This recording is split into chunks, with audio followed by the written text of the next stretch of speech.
The goal is simple. Reach the NBA Finals. Achieving the goal, the challenge. Charles Barkley, a man capable of propelling the Phoenix Suns there solely on the strength of his ferocious, insatiable will. But even he has found that willpower alone is not enough, and the obstacles along the way can be infuriating.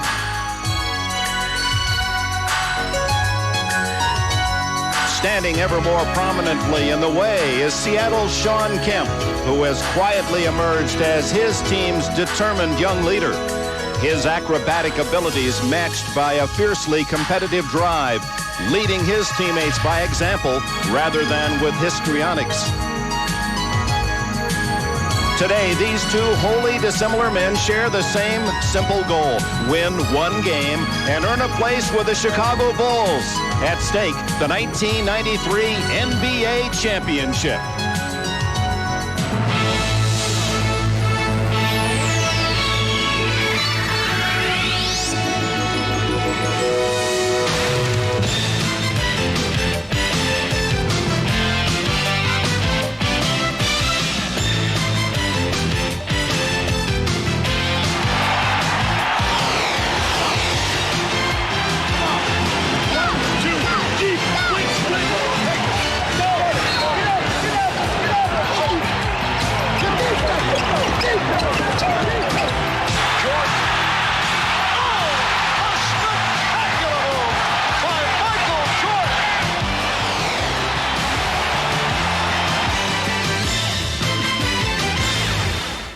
This is the NBA on NBC.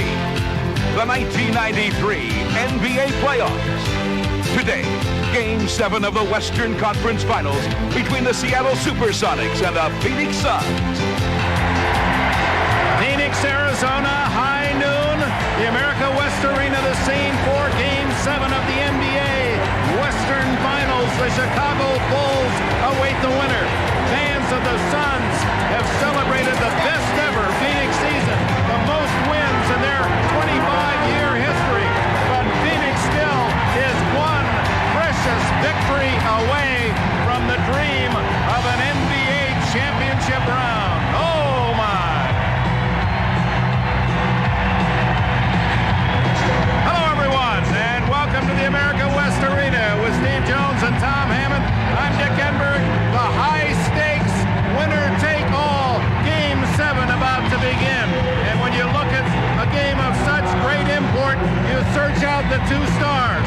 Charles Barkley, MVP of the league, and for Seattle, their budding superstar, Shawn Kemp. First, Barkley. What Barkley will we see today?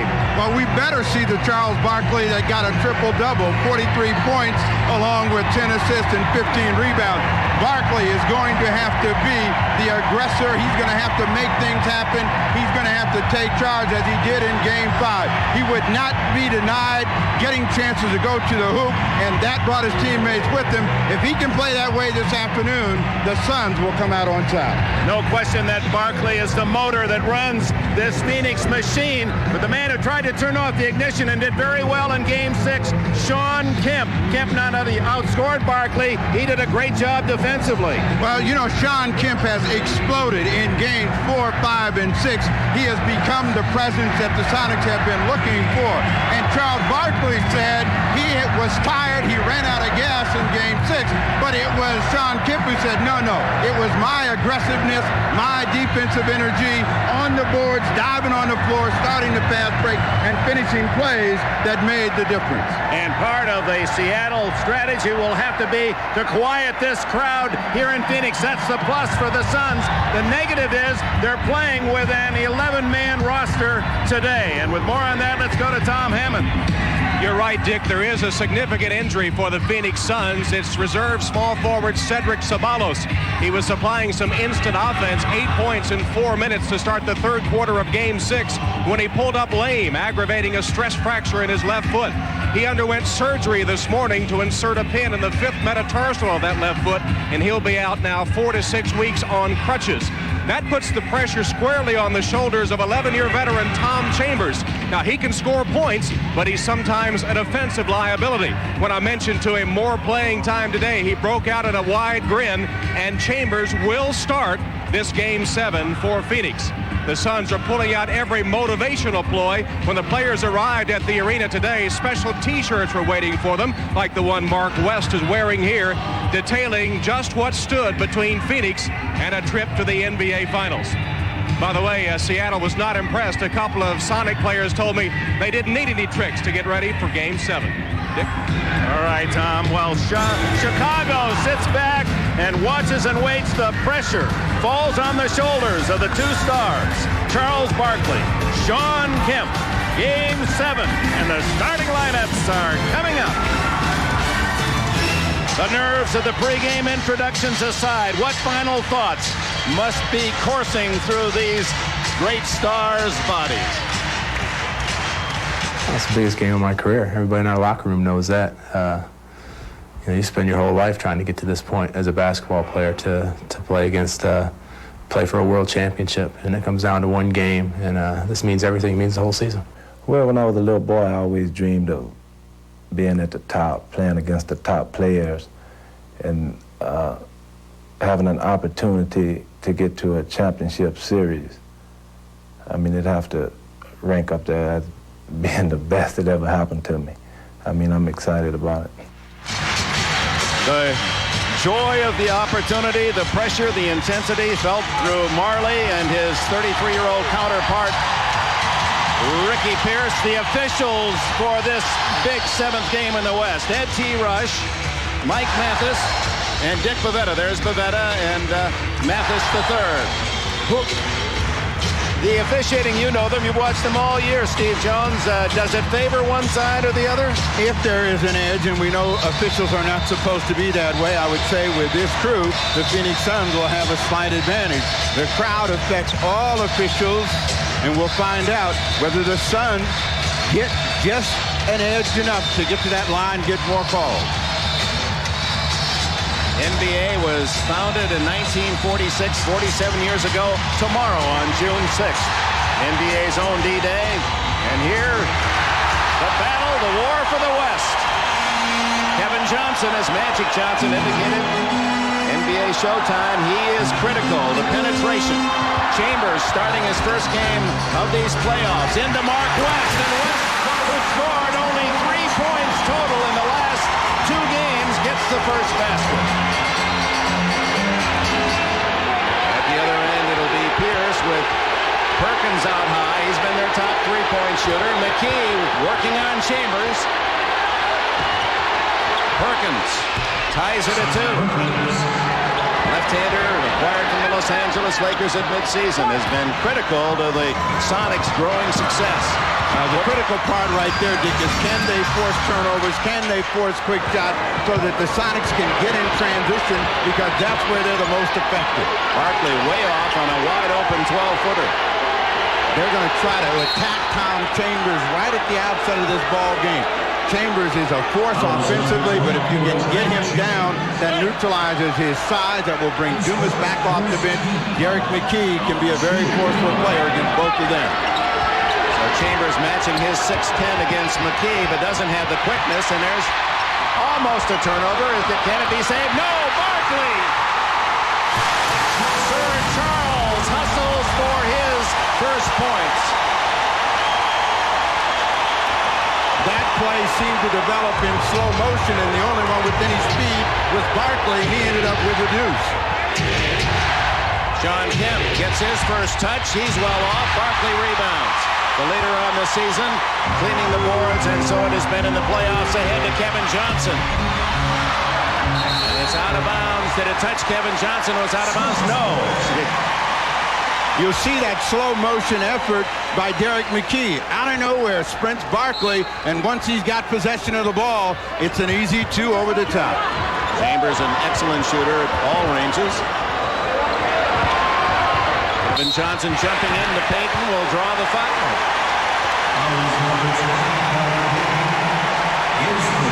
And to the line will go number 7 in Game 7. Or they get Kevin Johnson.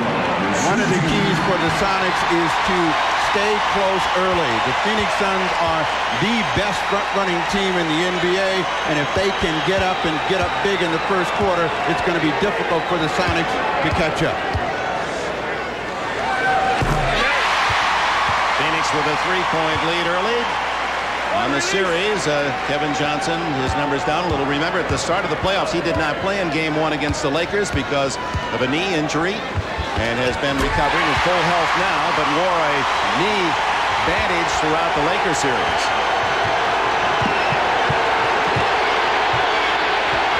Kevin Johnson on Gary Payton. When Seattle has had success, it's been going inside first and then coming back outside. Payton, his 20-footer comes out to Perkins. Kemp and Chambers go down. Perkins for 3. Kemp. Can he save? No. Johnson, 3-on-1 to Marley. Blocked by Perkins. Pierce goes the other end to McKee. Sonics cold. Just 2 points in the first 2.5 minutes. Johnson. Rebound West. Chambers to Barkley. Loses it out of bounds to Seattle, and Charles can't believe it.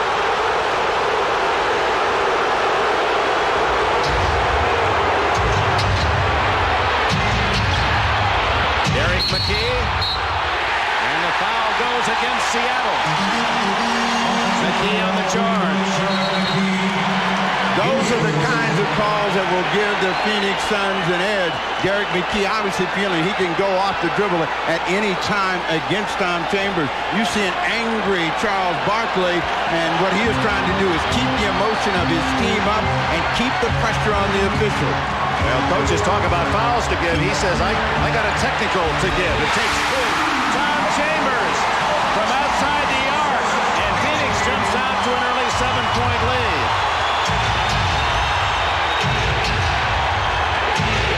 The Sonics have always been in a state of flux in a half-court game, and right now they're in that state of fog. Let's see if they take advantage of a mismatch. Ricky Pierce can't drop the 3-point try, and it's out of bounds to Phoenix.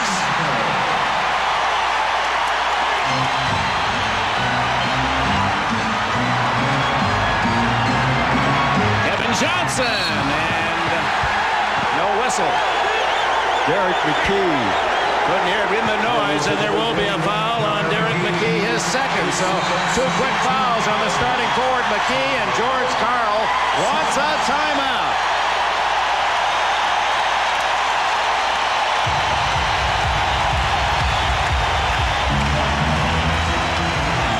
Barkley made Phoenix not a good team, but an outstanding team coming from Philadelphia. It was a leading scorer 6 years, always played physical. Would Game 7 be even more so? Yes, because they were beating us up in Game 6, and I did not like it, Ed. But I think that it's up to some of my other teammates to waste some of their fouls, because I'm our leader as far as intimidation go, but I can't try to hurt guys like I want to and use up my fouls. A little calling card out to his Phoenix teammates to be more physical. When he says hurt, what he means is put a body on people. Don't let someone come in the lane naked. And the Suns for years have been considered a soft finesse team until the arrival of Barkley. So we'll find out whether the Suns, who have an advantage right now and got an aggressive start, will be able to keep the Sonics from getting inside, get something cheap. Kevin Johnson, it's 1 out of 2, and Perkins with a rebound, an 8-point lead for Phoenix. And in 3.5 minutes, the Suns have made only 1 of 6 shots.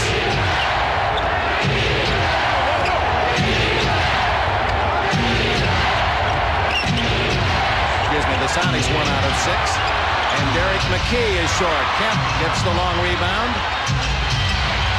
Payton well short. Some shooting elbows out there for Seattle. Well, you have to remember who's shooting the basketball. McKee is not good from deep. Gary Payton, who had a terrific game in Game 5, struggles from the perimeter as well. He picks up his second personal foul and is not happy with the call. And all of the calls going against the Seattle Supersonics here early. Backpedaling. Oh, if it's a touch too much, and that's what Payton is saying. Johnson was well off on the shot, and Payton seemed to have a pretty good argument based on that angle. In Game 3, This is the kind of officiating that took the aggressive play away from the Sonics, and they struggled. They eventually made one big run, but never really could overcome it. That was one of their concerns approaching Game 7. 11-2 Phoenix. Eddie Johnson in for Derek McKee. We'll see how long George Karl stays with Gary Payton with his 2 fouls. You can see right now there's some confusion as to what they want to run, and they're not sure how to get a shot. They're ended up against the shot clock deep out on the floor. Underneath is Sean Kemp, fouled. And we'll go to the line, a chance to bite into that 10-point Phoenix advantage. Kevin Johnson with his first foul. You hear the talk about being patient offensively a lot of times, but that means you also have an idea of what you want to do. Many times in a half-court set, the Sonics are waiting for something to evolve, and at the last second, they're hoping someone will make a play, as Sean Kemp just did. Kemp, who has had a terrific series, averaging 21 a game and nearly 10 rebounds. Above his season marks. 12-4 with 7:41 to go in this opening quarter, and the long pass to West, and he drills it in. 4 points for West. That's about his average in the entire playoffs. Now they're throwing the ball ahead so that the Sonics don't get a chance to trap Kevin Johnson. Payton takes it in. Nice drive. First points for the point guard of the Sonics. What the Sonics have to remember is that Phoenix will let you back in a game. They will let you score, but you also got to defend at your end of the floor. Barkley takes it inside and scores. Barkley's first points. 7 minutes to go in the quarter. 10-point Phoenix lead. Barkley on Kemp. Kemp is waiting for the double team. Ricky Pierce is short. And it goes over the top to Phoenix. Sonics shots are short here in the first quarter. They're 2 for 10.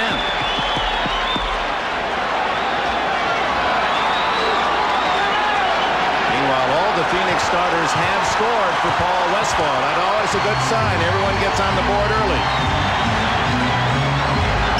See that they have changed their attack and who's bringing the ball up. They get a turnover this time from Kemp. Kemp took it away from Barkley. Payton into Perkins. Oh, tough shot by Perkins as he was going down. Loops that one home. The Sonics have to have a real aggressive defense. Barkley takes his eye off the ball. It pops right into the hands of Sean Kemp. And Sam Perkins, who likes to work down in the post as well as go outside with a real tough chance. It goes in now. Maybe that three-point play that will give them the spark. Marley committed the foul. Perkins the three-point play, and the Phoenix lead cut to 7. 6:22 left in the quarter. What Marley is doing will also wear down Ricky Pierce. Pierce does not like to come out and challenge long distance. Barkley unable to connect. Sean Kemp up with it on, hit the sidelines as he skidded his foot, hit the sideline, out of bounds to Phoenix.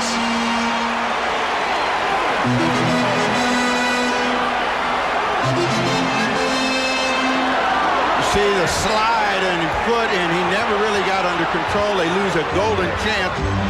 As Barkley missed that shot right at the rim, and after he missed, Kevin Johnson jumped in his face and said, "You got to knock those down."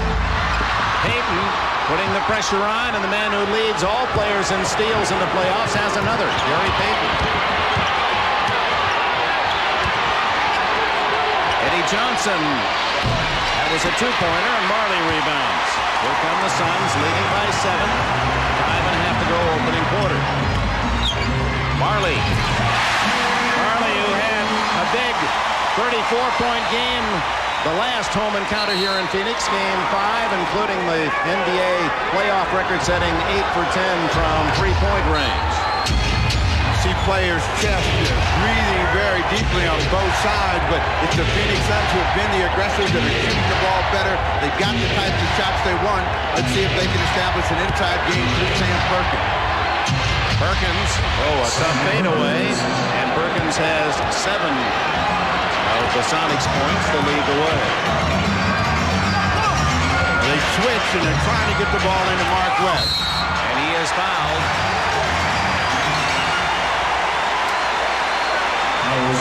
Sam Perkins loves this side of the floor, and what he wants to do is fake in and then come back right. You see that's a tough shot, but that's money for Perkins. The same shot that's giving them big advantages whenever they have been down. Perkins' job now is to keep the Sonics within contact. They're down 7, and if they can just stay around 7, 10 points, they can finally get themselves into the game. Mark West shooting off the foul Ricky Pierce committed. West, not a good free throw shooter, just under 52% on the regular season.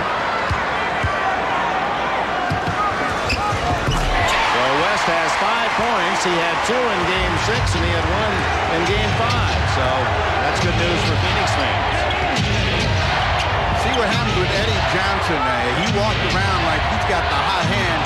The first time he shot the ball, he liked the way it felt.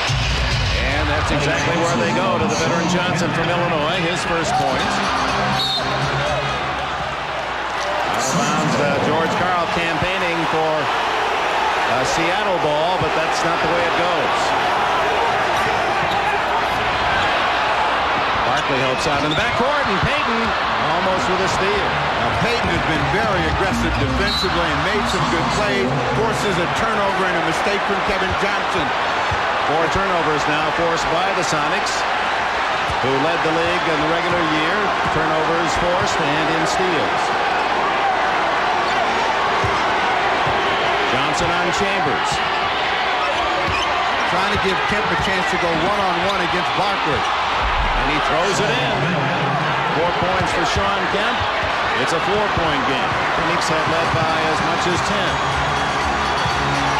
Mismatch out there at their end of the floor is Tom Chambers against Eddie Johnson, and they go right to it, and Eddie Johnson picks up the personal. Johnson 3 inches shorter. What Sean Kemp is looking for is a double team first. It doesn't come. That gives him room to work. You see Barkley does not want to draw any fouls early, so he backs off. And on the other end, you've got Eddie Johnson trying to get up tight and be aggressive, knowing that Chambers is bigger. He agrees with the call. Chambers to the line, 1 in the penalty. Chambers, who has had 80 games of playoff experience and averaging 19 points a game. That Tom's chamber has been full as a scorer. He's in the NBA top 30 in all-time scoring, over 18,000 points. Chambers had 11 points in Game 5, and all of those were critical to them winning. Tonight, this afternoon, he is starting. A lane violation. On the Sonics.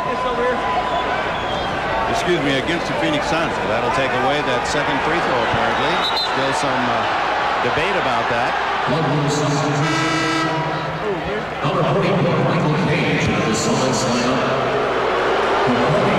You'll see Mark West cheat in. He's in early. We got let in. Sam brought him in. They have not changed the scores yet. Nate McMillan.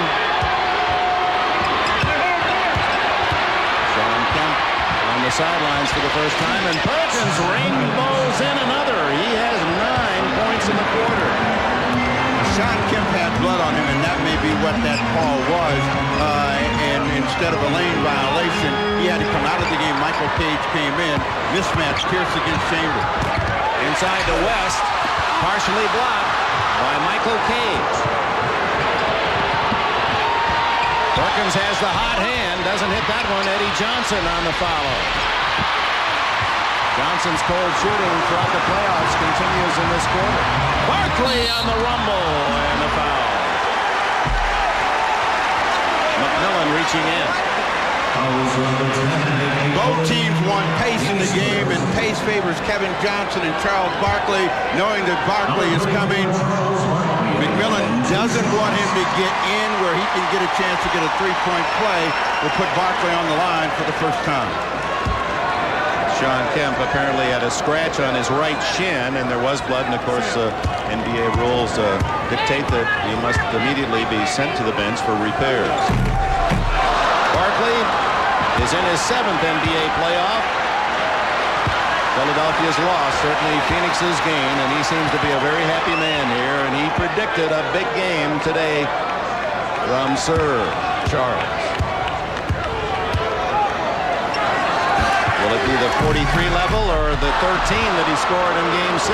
He misses both free throws. It remains a 4-point game. The Sonics have clawed their way back in it. Perkins has been the guy that has steadied the ship. And we'll find out whether they continue to go through Sam Perkins. McMillan goes inside and is rejected. Marley breaks out with Barkley. Seattle hustling back. Kevin Johnson. And West is fouled. Michael Cage, his first. Nate McMillan found the seam as he was trying to get a 2-man game going. Got in, but couldn't get the ball up high enough. Tom Chambers knocks it away. Just under 3 minutes left in the opening period. Phoenix by 4. Tom Hammond back in Phoenix, where Sean Kemp of the Supersonics suffered a slight cut on his leg. It's not serious. It's been patched up, and he can return to the game at any time, though he stays on the bench at the moment. An extra problem for George Karl today. Right behind his bench is Robin Ficker, being interviewed now for NBA radio. He's the famous heckler from the Washington Bullets. Somehow he got a front row seat, and he's been all over George Karl. He's been saying, "You've got a problem, boy, George."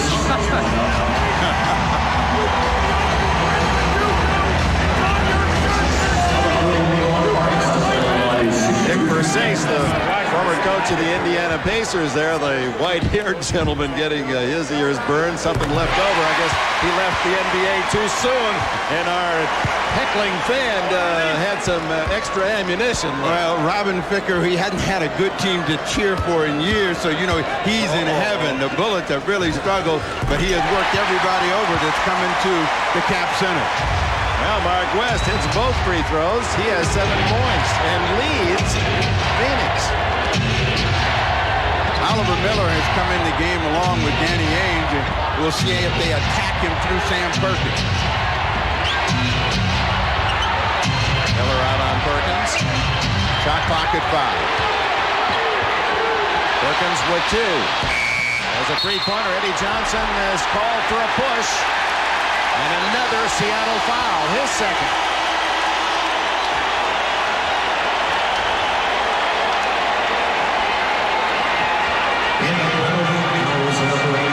He's trying to get the rebound. The official says Eddie Johnson held down Danny Ainge. And of course, if you're Danny Ainge, you shake your head. You say, yes, this is the easiest place to score from the free throw line. You get another look, and you can see the arm was extended. So far, the foul totals 9 called against Seattle, 3 against Phoenix.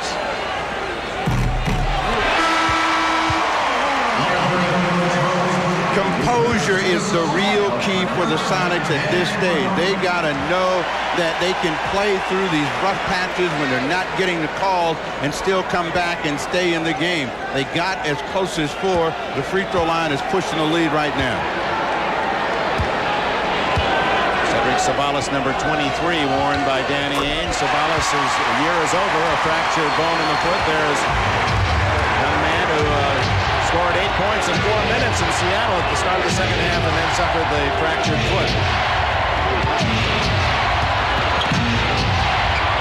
Inside to Johnson in a crowd, and it's stolen by Ainge. And apparently 3-second violation.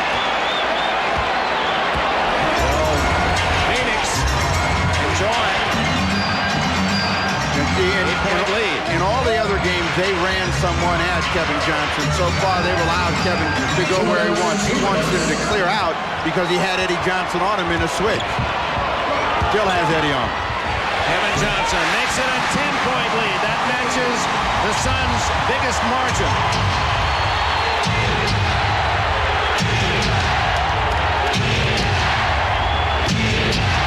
Johnson inside to score. He has 4.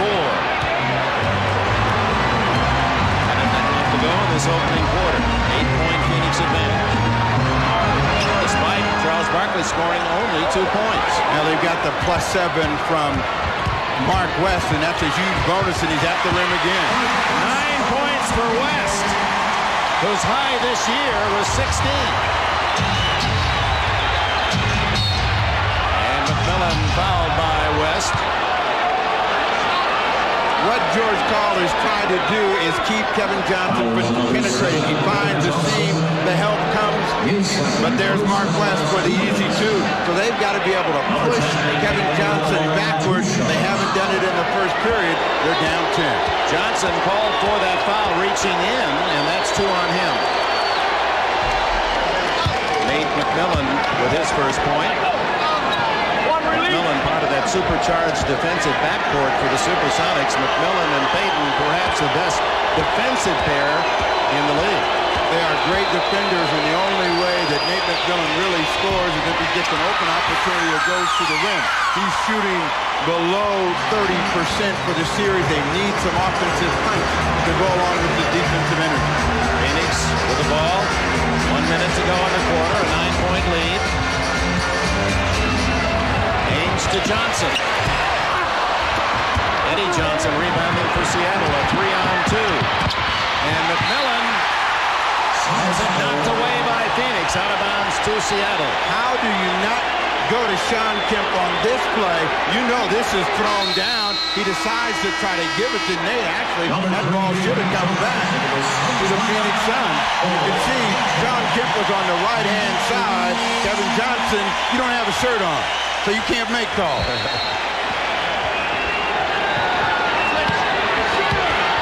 Seattle not as yet enjoying the penalty as Sean Kemp, blocked by rookie Oliver Miller. Kemp gets it back. Caves the rebound, a new 24. You got a mismatch with Eddie Johnson against Frank Johnson if they can get him the ball. They do. And he throws in a tough 5-footer off the left side. 6 points for Eddie. And a whistle after the basket. Mathis has called a foul. Oliver Miller, a technical foul. Said he threw an elbow. So Eddie Johnson will go to the line. Johnson, the third best free throw shooter in the league this year. Mark Price led the way, and Denver's Chris Jackson was second. Johnson hit 91% plus. So Miller with a wild elbow. Oliver Miller in the contact right there. Now he goes back up and a little pork chop. Not a flagrant effort, but just to get him off of him. You can see Charles Barkley saying, not now. Mark West goes out for Phoenix, and Dan Marley returns. Gibson Askew makes his first appearance for Seattle. About a 3-second difference in the shot and game clocks here. Final seconds of the first period. Barkley with 6. Has his 4th point. 6.5 seconds for Seattle. The Sonics should at least be able to get the ball in the air if they're aware of the shot clock. McMillan, a 3-pointer. And he hits it at the buzzer. A big bomb from McMillan, and at the end of the quarter, that cuts the Phoenix lead once at 10 to half at about 31-26. Mark West, a surprise on the production end. 9 points for the starting center of the Suns to lead the home team to the advantage after the first 12 minutes.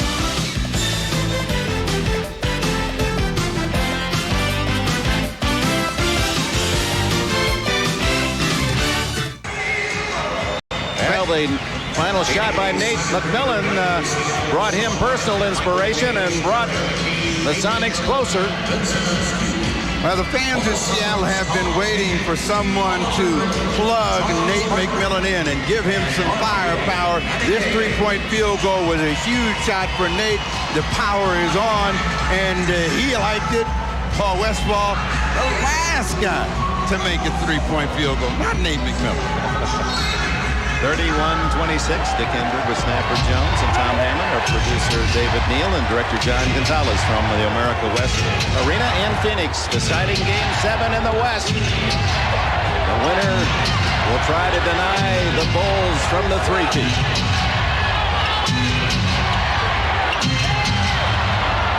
McMillan forcing it inside. Michael Cage.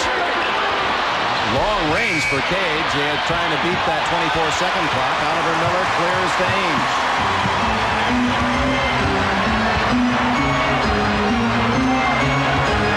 Barkley. And when they've controlled Charles Barkley, they've had him shooting out on the perimeter. What that allows the Sonics to do is get in their transition game. Well, let's see if they have an idea where they want to score. McMillan. Former North Carolina State star has 6 points. A 3-point game, 11 to go in the first half.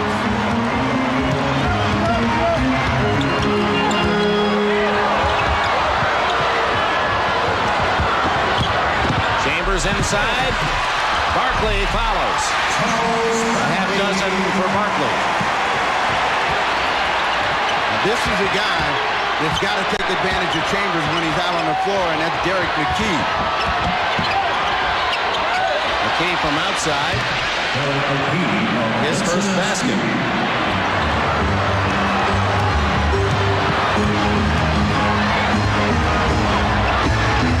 This is how they get Charles Barkley to cough up the ball. They send someone right to him near turnover. 10 on the shot clock. Ainge to Miller. Miller going to throw that one up blindly, and it's against the Phoenix Suns. Well, he heard Charles Barkley say, get it up, because Barkley had seen the shot clock running down. He felt he had good rebound position, would be able to catch it and go back up, but it bounced over his head. Miller picks up his first personal. Well, here come the Sonics with 10 minutes to go in the half. They're down by only 3. McKee left alone and drains it. 2 in a row for Derek McKee. 33-32 Phoenix.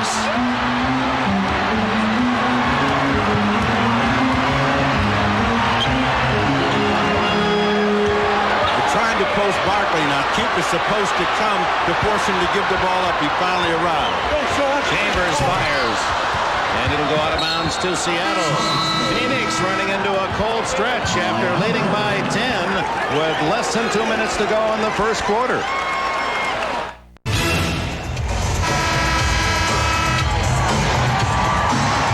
Welcome back to Phoenix, Arizona. Congratulations to Steffi Graf and to Mary Jo Fernandez. A great women's final you saw earlier today on NBC. And tomorrow the men's final live at 9 a.m. Eastern, 8 here Pacific time as Jim Courier goes for 3 in a row against the top Spaniard Sergei Bruguera on the Terabad 2 at Roland Garros, 9 a.m. tomorrow live.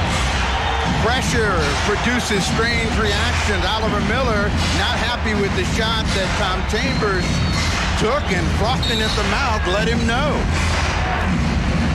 Meanwhile, it's the Supersonics with a chance for the lead. They have not been ahead in this game. McKee has a chance to get almost any shot he wants against Tom Chambers. Now they're trying to post up Sean Kemp against Chambers. Kemp blocked by Miller. Miller, who leads the team in blocks in the playoffs, had 100 in the regular season. That's his second today. And they're giving him that shot. Way off for Oliver Miller. Cage the rebound. Kemp right down the middle. And he's fouled by Danny Ainge, who saves the easy layup. A nice handmade number 23 for Sabalas out of some adhesive tape. Well, that's a teammate pulling for a teammate, and a teammate gets help there. Tom Chambers was in bad position. Oliver Miller came over and knocked it away. Sean Kemp at the line. Chance to tie with one and to give Seattle its first lead if he makes both. Oliver Miller does not want to come out of the game, but they need to change the complexion of the game. And Kevin Johnson is back in to try to break down the defense of the Sonic. Mark West is inside to block shots as well. Kemp 3 for 3 now, and the game is tied at 33. Paul Westphal and Oliver Miller in discussion, and times these Suns bickering with one another, and that's really been more the scene in Seattle where they nicknamed George Karl and Gary Payton the Pac-Man because they're always chewing on each other. You know, the pressure is on the Phoenix Suns.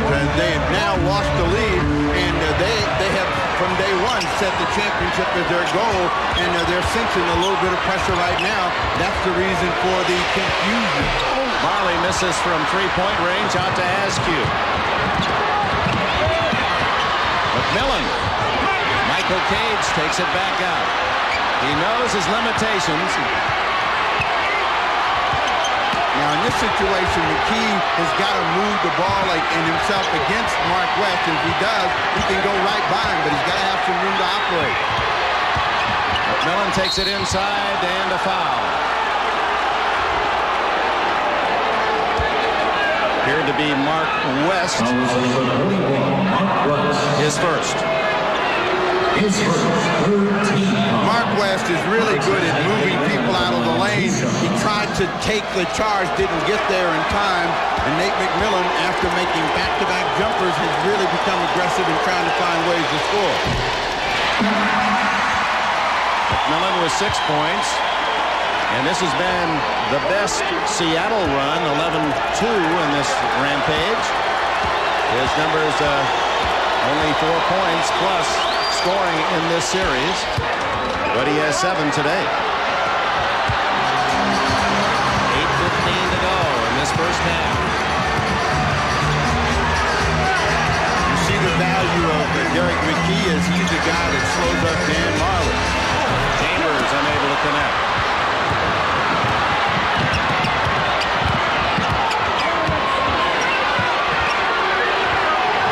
Mismatch, and this is again where they'll force a double team and make McKee make a decision. Trying to post McKee. 5. McKee with 2, McMillan with 1, a three-point try, and a rebound. Askew and a new clock. Kemp from outside rattles it in, and it's a 4-point Seattle lead. 8 now for Kemp. He has outscored Barkley in the game. Well, now we'll find out whether they get the ball to Charles Barkley. They have kept him out on the perimeter and taking deep shots here in the quarter. Barkley hasn't touched the ball. Barkley positioning on the far side of the ball. Oh! Johnson way off the mark, but Barkley there as if it were a pass. 6 for Sir Charles. And 6 rebounds. And the turnover to Phoenix, trailing by 2. They can't get him the ball off the set, so Barkley works the window and gets that one to go in as we go to a break. 7:02 remaining in the first half. The Phoenix Suns and Seattle Supersonics 2-point lead for the visitors. Yep, no doubt about that. The bald pate of Charles Barkley. He makes the opposition focus and has been the focal point of the entire NBA this year. And how about the man trying to defend him, Shawn Kemp? I've been able to play against Karl to start off with, then Hakeem, and now it's Charles. So, you know, it's only getting worse. And I tell you, it's almost like going to school at times because you learn a lot. You learn a lot from the guy because he is a great competitor. You learn a lot of little things, a lot of little tricks that he does. And I've been able to use some of those things on him, and it's been able to help me out. One of the few Elkhart, Indiana's Shawn Kemp that did not go to college, right to the NBA at age 19, and it has been a hurry-up education for him, and seems to be learning his lessons very well. 7 to go in the half. Phoenix looking for a tie on this trip. And allowed shooting the Suns considerably here in the second quarter. Barkley. Well, the Suns lost their aggressiveness, and they're now trying to get it back by going through Charles Barkley. The offensive end, they stalled. They became a perimeter team. Tied at 37. Barkley now with 10 to lead all scorers.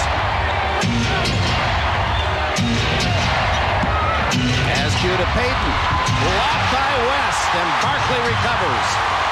That was a huge block because Payton was right at the well on a perfect play, give and go.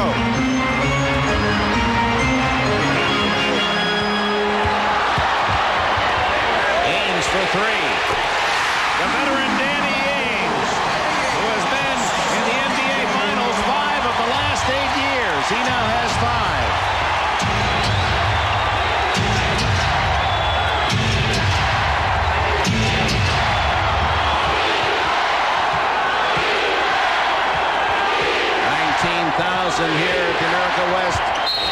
to spur the home team with a cry defense and a foul on Ainge, his second. What you want when you face pressure is to give the ball up and have someone go to the hoop, and that's why they have shot blockers. Mark West came out of nowhere to take that hoop away from Gary Payton.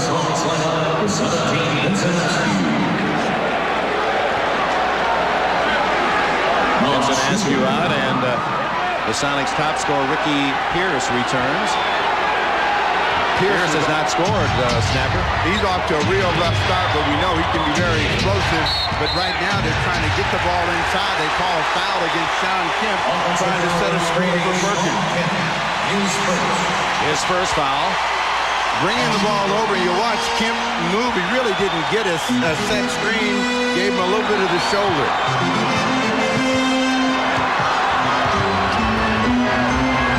40-37 Phoenix. Barkley over Kemp. Charles Barkley warming up. He now has a dozen.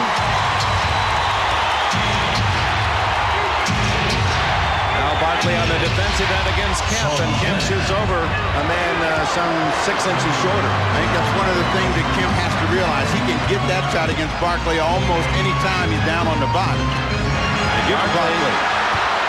They dared him to shoot it. Instead, it's Marley for three. Perkins. Ricky Pierce brings it up.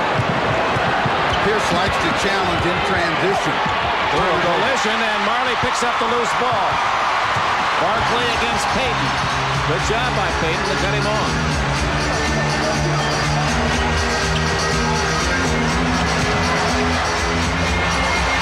And that's Barkley at his best. They cut him off on the baseline. He was able to step back in and still get the deuce. He's got 10 1/4. Barkley taking charge of the game here in the second period. Derek McGee, former Alabama star, has 6.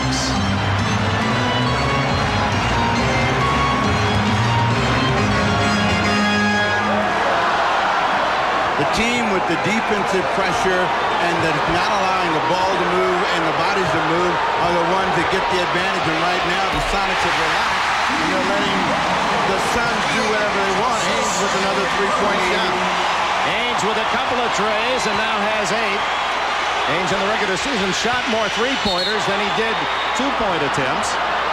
And Phoenix led the league in most attempted and made. Barkley wincing his first foul. You only react that way when you're at 5. Disbelief at his first call. Little bit of a hand check, but by the time Kemp has gotten away from him, he can't believe the call. That's the reason for the reaction, but he's still got 5 left. Charles Barkley, guilty or not guilty? An unhappy man. His first foul has been called. Totally disagree. We asked him if he would waste his emotions today on the officials' calls. Well, it depends if they're bad or not. If they're bad, we have to. I don't see anything wrong with getting a technical if they're bad. Some officials just bad. That's it. That's from the book of Charles. Well, he may have been complaining also of the fact that Seattle has not had a foul called against them the entire quarter, and we've got 3:48 left, and Phoenix whistled for 5, and in the penalty, Kemp at the line. Even though they're in the penalty, they have been the aggressors to get back on the lead. The Sonics, who were very aggressive in getting back in the ball game, have not really pressured the ball, haven't gotten up, so they're not forcing mistakes. That's the reason that the Suns have been able to get back on top. So it may be a plus and a minus in one way. Kemp now 5 for 6 from the line, leads Seattle with 11 points. 5-point game.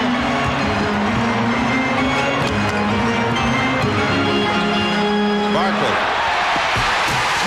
Backdoor on Sean Kemp, and Barkley now with 16.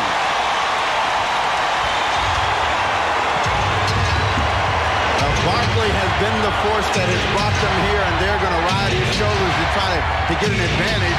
Payton almost fell over. Pierce still looking for his first points, and it won't fall. Kemp saves it. Knocked away by Ames, and they're going to call a foul on, I believe, Ames or West. They were both reaching. It'll be Ames. Rule of defense is always know where the ball is, know where your man is. Sean Kemp got lost, and it was an easy two for Charles Barkley. So in order to prevent this play, they needed pressure on the passer. They needed Kemp to be aware of where Barkley was. They failed in both cases. Ames, always aggressive. Kemp converts, and he's now 6 out of 7 from the line. 12 points for Sean Kemp. His counterpart Barkley with 4 more in this half. And Barkley rebounds.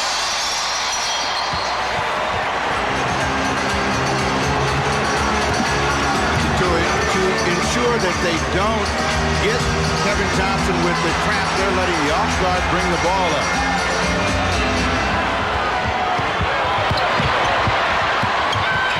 Barkley hits the side of the board. 2 on 3. Pierce waits for green-shirted help. Pierce wants to get started.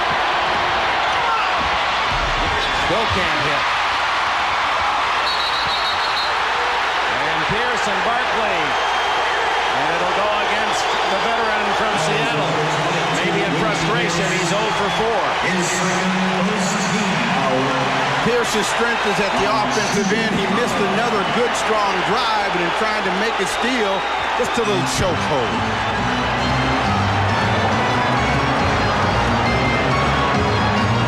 Yeah, I guess there was a foul in there.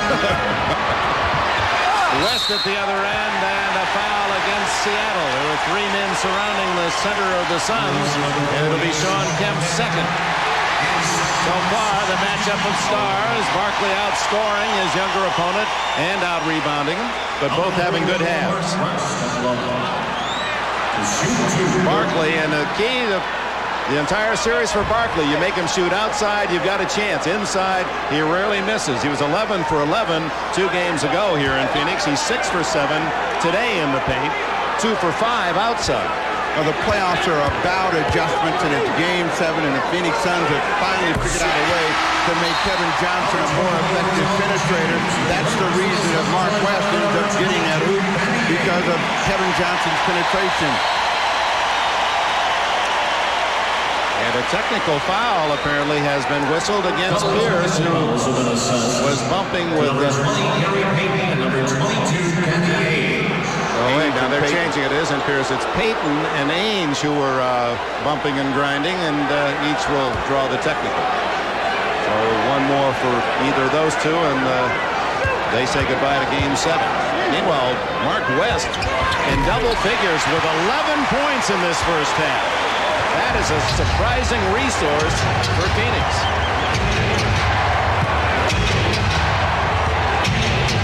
In the next 2:20, the Sonics want to reestablish their offensive presence to see if they can get their inside game going. McKee has got Chambers. He can make it happen if he goes on his own. 5 seconds on the shot clock.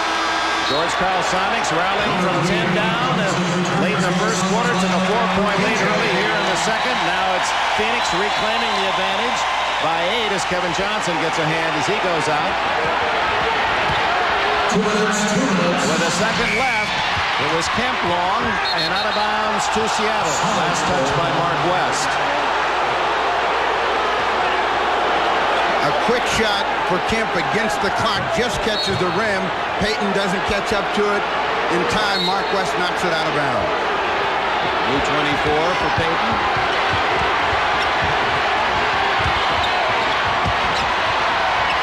Perkins for 2. Sam Perkins, quiet after a red-hot first quarter, now has 11.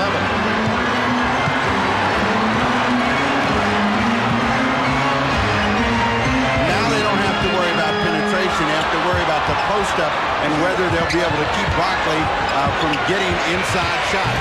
Veteran Frank Johnson in. This is his first attempt. Derek McKee, 3 on 3.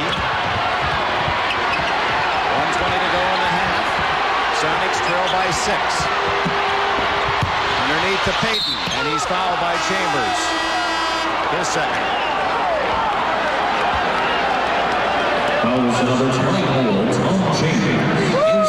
Derek McKee can make all kinds of plays for everybody and makes an easy one for Gary Payton, who cut to the hoop. Can you believe that Tom reacted like that? Has anyone ever fouled in this game?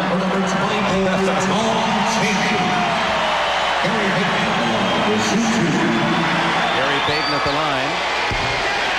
And Seattle has missed some chances in this first half. The charity strike.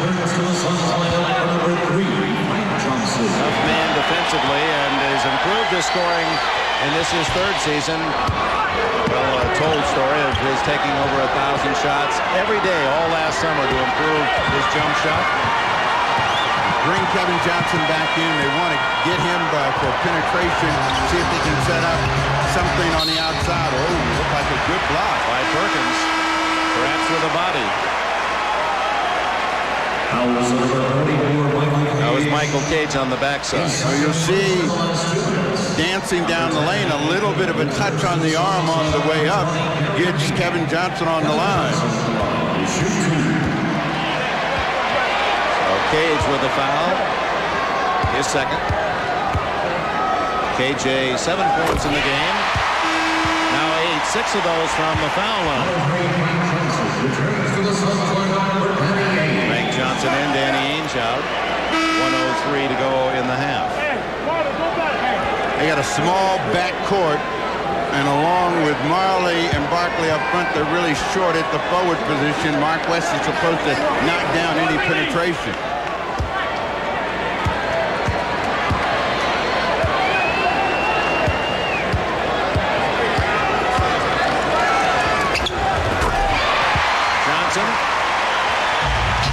Gives Phoenix a 53-46 advantage with a minute to go in the half. Trying to post up Ricky Pierce. On the shorter Frank Johnson. Eddie Johnson from outside. Nails a 20-footer. He has 9. Well, that's Eddie Johnson that they have been waiting to arrive this entire playoff. He has shot the ball well here early in the first half. Kevin Johnson inside, gets it to West, and West is fouled. Mark West, what a story for him. Oh, wait a minute, offensive foul is the call. Oh, my, a big call. Takes away 2 and gives Seattle the ball. After Kevin Johnson finds a seam, you see that off arm come out and wipe off Sam Perkins. Ricky Pierce inside, and that's going to be blocking against Phoenix, and now the fans are really angry. Frank Johnson with a foul, his first. Pierce is trying to find a way to get off, and really he's got to stay under control. Frank Johnson trying to draw the foul. Pierce goes up, and you can see George Karl's complaint. Charles Barkley got his hand in the net. I should have 2 more. And Pierce, who has been nearly perfect from the line in this series, 30 out of 32. That's the lead to 4. And it's his first point as Askew returns and Eddie Johnson out. Defense switch. With 24.7 seconds left, almost clock time. Pierce misses only his 3rd of this series. The Suns should be working for the last shot, and one of the reasons that Askew's in there is to make Kevin Johnson work hard to bring the ball up. Now he'll set up in a 1-4. What he likes to do is come right at you, and if you're Askew, you should be challenging Kevin Johnson. Yes, they call, and Rush calls continuation. Big. Anytime Kevin Johnson can get you backing up and on your heels, he is a threat. And this time, he gets a rare hook shot to go in. But you can see Askew's backing up. If he's going to control him, he's got to go to him and turn him one way or the other, not let Kevin Johnson dictate the way he should play. Oh, so much riding on every attempt. Kevin Johnson letting out full emotion, completing that shot and a chance for the 3-point play as he looks for his 12th of this first half.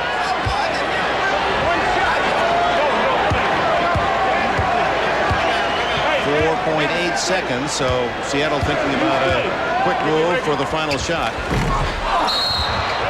And Barkley with a push-off, his second. No argument from Charles.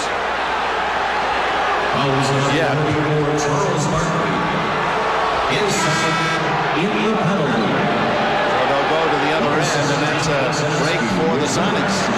A huge break. There were 4.8 seconds in. Carl was trying to figure out how he was going to get that last score. Had snuck Dana Barros in the ball game in hopes that he might be able to trigger a quick three, and they get a foul, so it's Nate McMillan, or is it Sam Perkins who will come to the line? Perkins.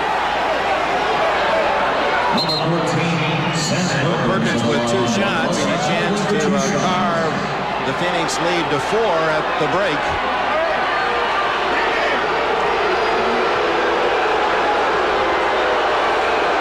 Conversation between the officials, Messrs. Rush, Mathis, and Bavetta. They seem to agree. They like Courier tomorrow to win his 3rd straight French Open. You'll see that 9 o'clock live from Roland Garros in Paris. They're going to reset the clock. Back to 4.8 seconds. Apparently Barkley fouled before the ball came off the rim.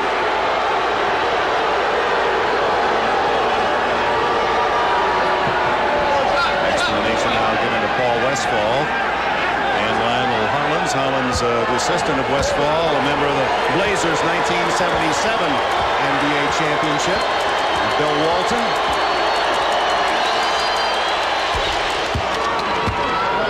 There's Hollins, an outstanding guard. Tough defensive player he was. 22nd timeout by Seattle. 55-50.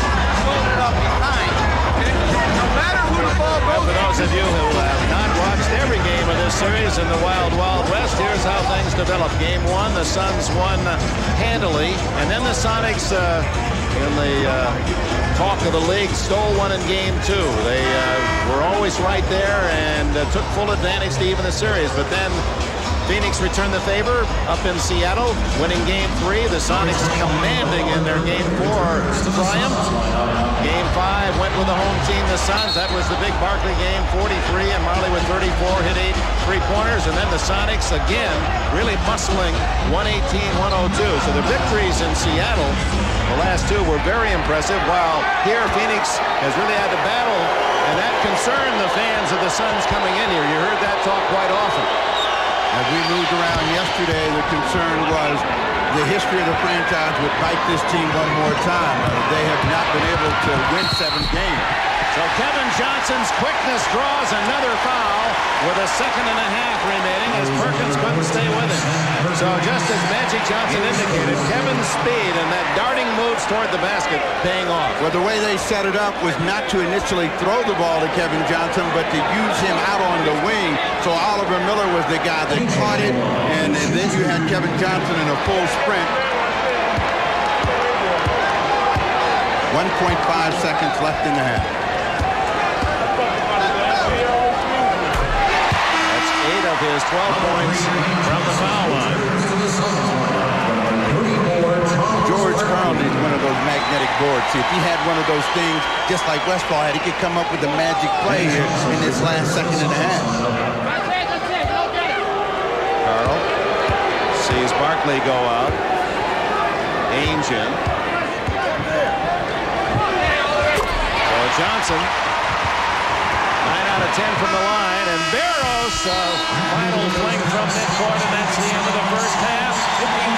I have to go to the NBA championship round. Phoenix has a 6-point lead on the Seattle Supersonics. We'll be joining Bob Costas, Quinn Buckner, Bill Walton, Peter Vesey. Prudential halftime report right after we pause for these messages. Back at the America West Arena, the Chicago Bulls await the winner of this game, and you can be sure that both coaches reminding all players that 2 quarters to go, with their faith for a chance at a championship ring hangs in every play. We reported here 2 games ago that the Harlem Globetrotters were out of business, being replaced by the NBA action, and we were in there and want to apologize for that, and we're very happy that we made that mistake. The Globetrotters have a strong pulse, and we understand they're going to perform some 300 times around the world this year. We're glad that they are. All right, Steve Jones, we've been looking at the stars all day. Are they sparkling? Well, they're sparkling, and they're sparkling in different ways. You know, this has been a game of surges, and when the Phoenix Suns were down, they went to their main man, and it was Charles Barkley who really provided the spark. In that second quarter of play, you see his hand, give me the ball. Now, he does a great job of avoiding the double team, then diving back in, and that is what makes Charles Barkley so special, the ability to avoid contact. When the Sonics were down and they needed a lift, and they've been waiting for Eddie Johnson to show up, he finally came through. 9 points in that first half of play, a good driving effort. They need more of those kinds of play. But what ultimately is going to decide this game? Defense. Who's going to bump and who's going to grind the most down here in the final 2 quarters of play. One other point, the guys back in New York were talking about the failure of Ricky Pierce to score. Pierce and Gary Payton, between them, the 2 guards, starting guards, 1 for 8 and only 4 points to contribute to the Seattle cause. As we look now at the Miller Genuine Draft halftime statistics, field goal percentages, the Phoenix Suns 50%, and Seattle, that 43 is significant. When they have shot over 43% in the playoffs, they've usually won, and Barkley 8 for 12 and his 16 in the first half.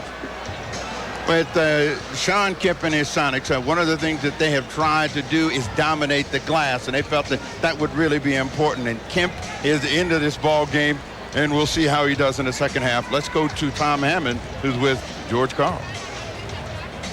George, it looks like you survived the first test. You got down after a pretty dreadful start here on the road in Game 7, yet came back to get in the game. Were you pleased with that kind of poise? Well, I was real happy with our defense and our attitude towards the game because they came out and jumped us. But we're not shooting the ball very well, and we're only 6 down. We think we got to shoot the ball better. We got to get them off the free throw line. We can't defend them there. Everywhere else we do a pretty good job defending them, but on the free throw line they're tough. At one point there in the second quarter, Charles Barkley really took command of the game. Any special defensive plans for him? Well, we got to be more physical with him, I think. I think we got to stay body to body with him, try to keep him on the floor and make him shoot jump shots. If he makes jump shots, then we'll make an adjustment, but we don't want him to score in the paint. All right, thank you. Thanks, Tom.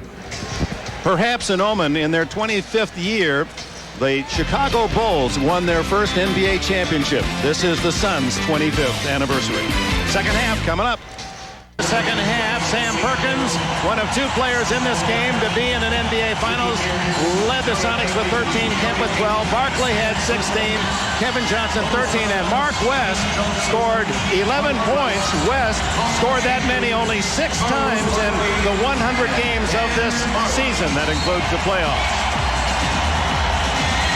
Richard Dumas on the bench, as you saw. Tom Chambers starts the second half.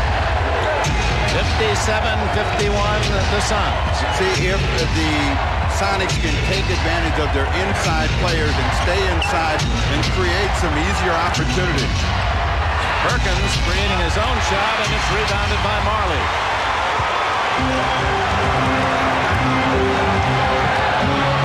Kevin Johnson, Marley, Mark West, with Chambers and Barkley for Phoenix. Kemp close, and Perkins, and his first shot of the second half. If there's been a stumble for Barkley in the playoffs, it's been slow third quarters, but he starts out well. Whistle away from the ball. Mark West using a forearm as his second. You see, Barkley got enough separation with his body to be able to get a good look. He was just about 10 feet away on that jump shot. But that's where you really want to have Barkley, shooting jumpers, not crashing the board, not splitting double teams. Now that foul by West, make it 3 on him. Pierce, hungry for 2, and finally gets it. His first basket of the game, a man who averaged well over 20 in the playoffs thus far. Almost 22. Well, Pierce didn't really get a lot of shots. He only had 4 shots in the first half. And I think the initial rush at the start of the game, where he tired pretty early, threw his offense defensive rhythm off. We'll see if he settles down. Marley worked him good. Marley for three. Comes out to Payton, and Payton is stolen by Johnson. Pierce had released, but Kevin Johnson quickly intercepts. And it's West locked inside. Barkley gets it back and is fouled. Ricky Pierce was reaching in, and if it's on him, that's number 3. Gary Payton never played quarterback because he would have lofted that ball. And as Kevin Johnson made the interception, he was able to get all the way down into the heart. Perkins makes the block, but he comes right back to Barkley. He misses the first, and Ricky Pierce asking, who? Looking for his 19th point. Already has 10 rebounds. After missing his first 2 free throws in the first half, it's Eckler. Barkley has vowed not to let the Suns lose, and true to his word so far, he's at least kept them on the lead. When they've gotten behind, he's been the guy that demanded the attention. Well, you can just put that in capital letters when you say go-to guy. That's Barkley.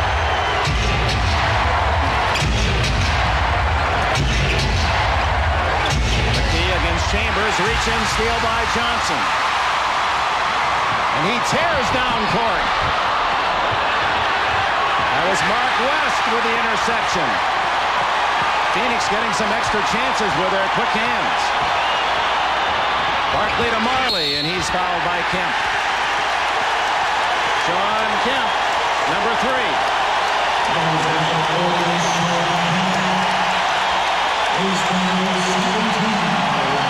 Mark West is the man who made the play.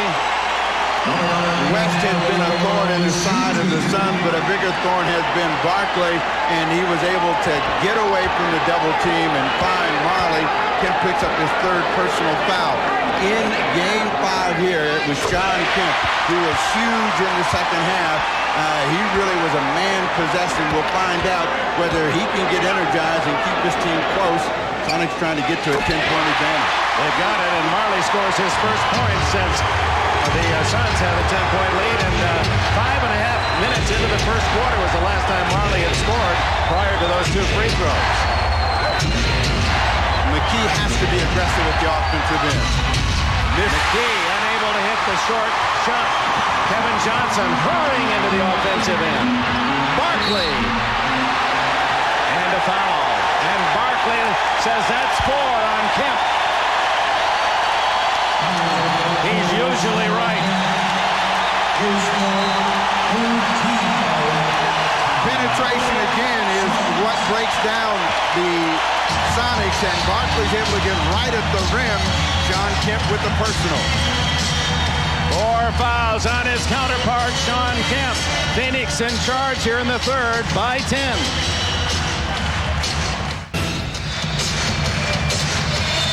Fans in Phoenix celebrating a 10-point Suns lead.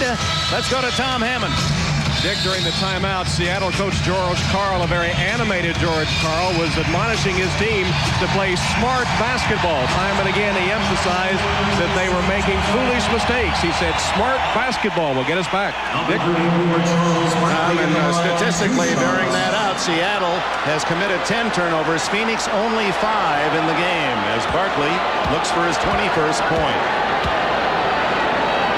And George Karl knows that the Suns, when they get ahead by 10 or 12, have a tendency to relax. They will allow you to get back in the basketball game, but in order to do so, you've got to do the right thing.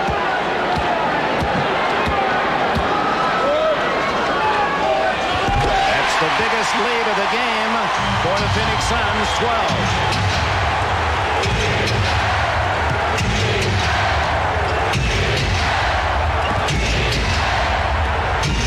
Get the ball into Kemp.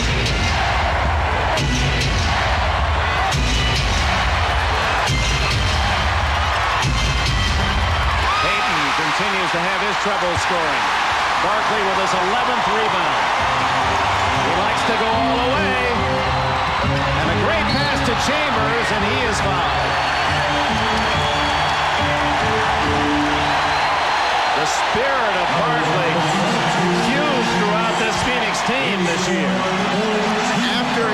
whistle the rebound away. The Sonics forgot that they're supposed to stop the ball. They let Barkley get in too deep, and now he finds Tom Chambers. They pick up another personal foul, Ricky Pierce. His fourth.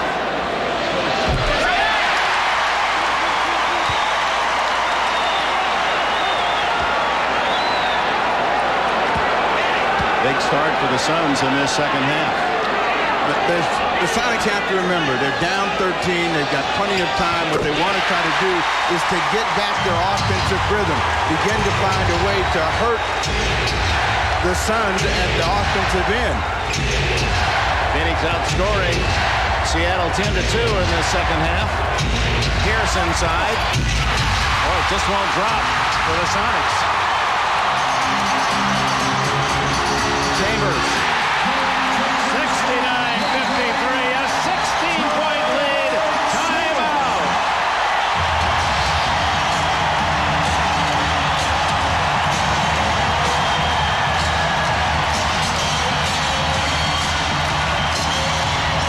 What's got the crowd on their feet is the aggressive play of the Suns here at the top of the third quarter of play. They have attacked, and they have gotten everything going their way. They might even be cheering in Chicago, but they'd be looking for Seattle and home court. George Karl's team down by 16, reminding there's nothing to save as he shouts above the crowd, trying to spur his team. What now will be a major comeback if that could be accomplished. Plenty of time. There's plenty of time, and they've got to figure out a way to get the ball and score. A turnover and the foul against Pierce, who has just had the worst game of his life. Here in the biggest game of his life. Fifth foul on Pierce. Pierce tried to enter the ball from a bad angle. Then in trying to hustle out of the mistake, bumped Barkley out of bounds. But you can see he had no chance, absolutely no chance of making that pass into Sean Kemp. And the Suns are killing Seattle at the line. In this third quarter, they're already 8 for 8. Seattle without a free throw. And the worst part about that, they're in a penalty situation. That means they'll be shooting cheap shots from the line the remainder of the period, so any surge can be broken by free throw opportunity. Pierce down, Nathan filling in. Chambers is out. Danny Ainge comes in. Richard Dumas yet to play for Phoenix. Barkley now 5 for 7 from the line.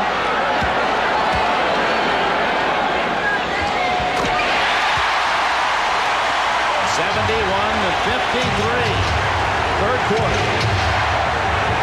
This is a 14-2 run to start the second half. Well, the last time they were in trouble, it was Sam Perkins who kept them steady and got them out. He draws a foul against Oliver Miller. But they have got to move the ball quicker. The Phoenix Suns have become the aggressor, and the Sonics have taken a passive role, and they've got to get back to attacking if they're to get back in the game. They want to cut the lead down to 10 or 8 points by the top of the fourth quarter. Only 2 points of this third quarter from Ricky Pierce is now on the Pines with 5 fouls. Kemp just does beat Barkley to the ball and bank one in. Well contested, 14 for Kemp. They need pressure on the ball. They don't need to allow the Suns to get the ball in a position where they want to run their offense, and we'll see if that aggressiveness picks up. Barkley knowing Kemp has 4 and a whistle away from the ball. Illegal defense called against Gary Payton. That's the first. They swing the ball to Sean Kemp. He has to fight Barkley to get it. That's a sign of a team challenging. Then you see Kevin Johnson and Danny Ainge trying to squeeze him.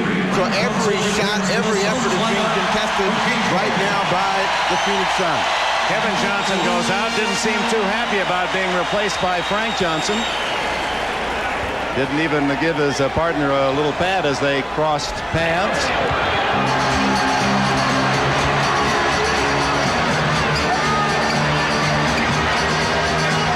Perkins out on Barkley. Oliver Miller was wide open and they missed him. Ainge short. Frank Johnson over the back. And the foul is on Frank Johnson, his second. We'll go back to when Kevin Johnson left for Frank Johnson. This was his reaction.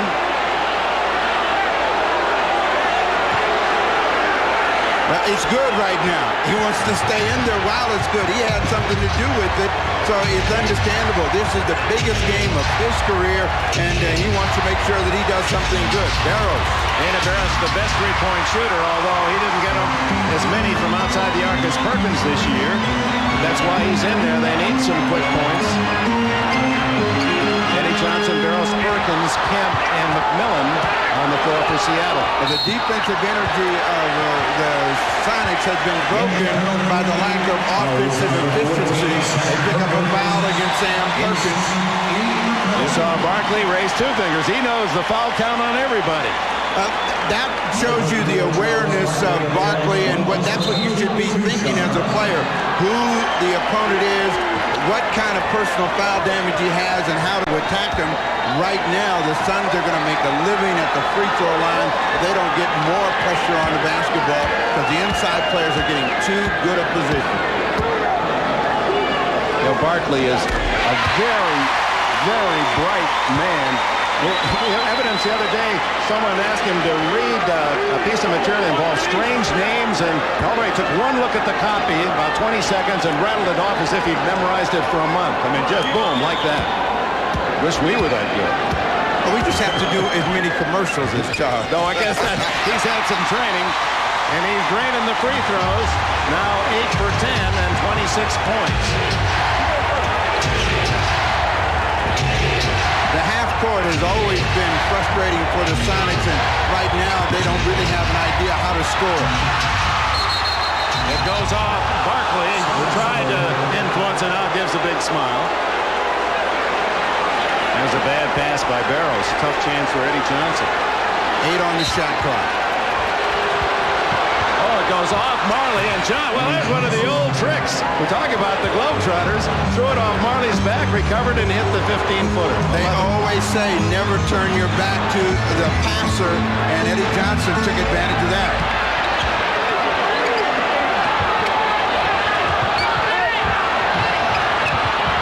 Whoops, down goes Marley.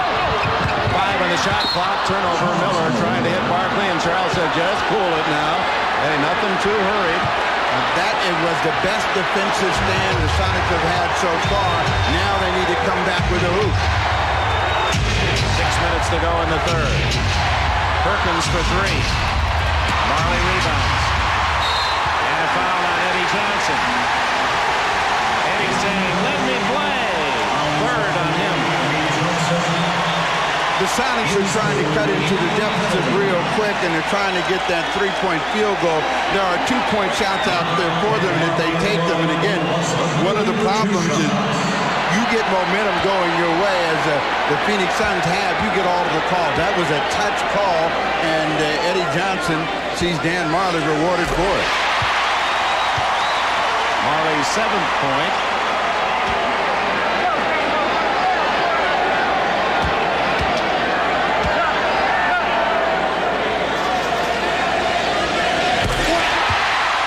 To an 18-point lead.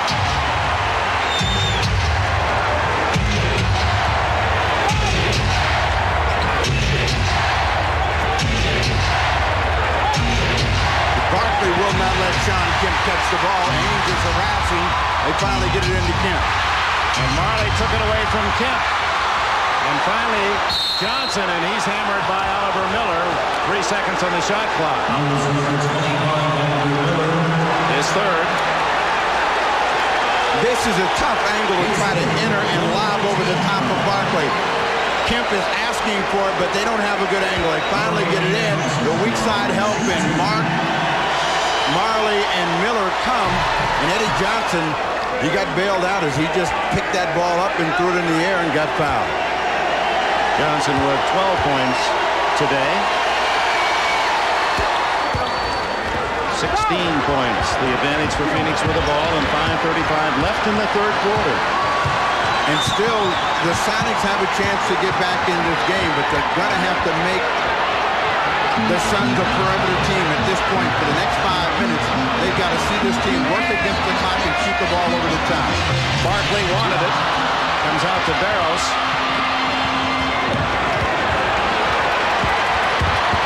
Eddie Johnson inside and a foul. That one's going to be on Barkley, his third. The best thing about the NBA is if you're down, you still have a chance to get back in the game. The ball's going to be turned over every 24 seconds or less. And if you use your head and you find someone that can score the ball for you, you can get back in it by playing smart. Kevin Johnson back in the ball game as Paul Westphal does not want his team to stand around out on the perimeter. Eddie Johnson feeling it this afternoon. 5 for 5 from the line for Johnson, who has 15. That's his series high. He had 20 against Houston in the semifinals in the West. Back to Barkley. KJ. To Ainge. Nails the three. The third of the game by Ainge, who is the all-time playoff leader in NBA history from outside the arc. If they're going to get the ball to Kemp, they got to go a little bit earlier. Nate McMillan for two. Foot was on the line.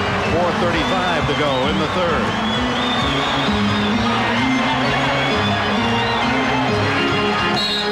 Ainge and Eddie Johnson with another foul. Here's fourth. Eddie said, if I knew all those whistles, well, this one was more obvious than a couple others earlier. He was stuck in a position against Danny Ainge, who's a little bit quicker off the dribble. He wasn't moving his feet, thought he'd be able to get him and get away with the hand check, and it was fairly obvious. Derek McKee is back in the game. This is the guy right here that's got to get the wake-up call. He's only scored 6 points, but he can score and score effectively and make plays for other people against the small lineup that they have out on the floor, and we'll see if Casper arrives. McKee's nicknamed Casper because sometimes he is invisible. He disappears, has 6 points today. Ainge, who knows the thrill of an NBA championship with the Boston Celtics, playing his part. He's 3 for 3 from outside the line. Eddie Johnson. 80-65 Phoenix. 17 for Eddie Johnson to lead CF. Block is the call against Nate McMillan. McMillan wanted a call against Kevin's front arm. His second. Kevin Johnson backing up and then initially getting a quick step, and Nate McMillan couldn't recover. An easy call for the official to make, and that is what's going to kill any momentum. Is every foul the Suns are rewarded with a chance to shoot. 4 minutes left in this quarter.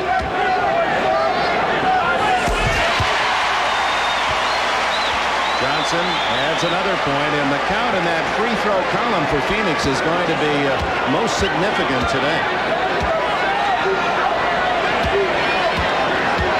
All Carl can do is he looks up there at the scoreboard, and the game situation is hope that he gets out of this quarter in reasonably good shape.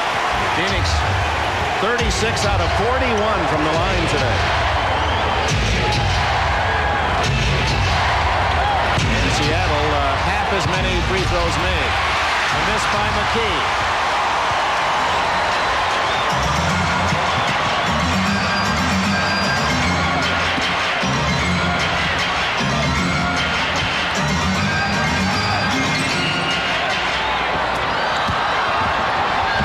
Oh, Kemp over the back, and that'll be number 5.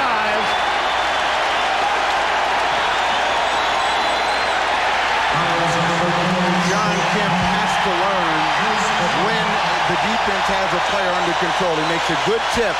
Now, Perkins had Barkley under control. He didn't have to swing to try to make a block on that play, and that puts him in double jeopardy, and he has not really gotten anything going here in the second half. He had 12, and now he's gotten 2 points, but he has not been able to contribute.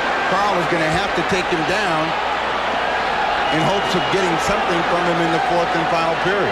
Barkley size 14s are taking him to that line, wearing a spot in the floor. This will be his 11th attempt, and he's made 9. Number 17, returns to the Celtics. Pierce and Kemp, two starters. The top two scorers for Seattle, strapped with 5. No one in immediate trouble for Phoenix. Kemp is out, Vincent Askew in.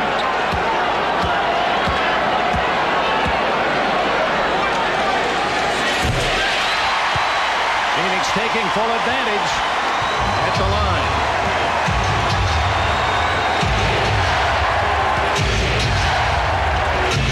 Johnson with a quick trigger over range. 19 for him. Now all Eddie Johnson needs to do is find some friends. First they've got to get a stop, and if he can just keep scoring and get someone else to come along with him, they can get back in the game. Turnover. McMillan knocked it away from Kevin Johnson.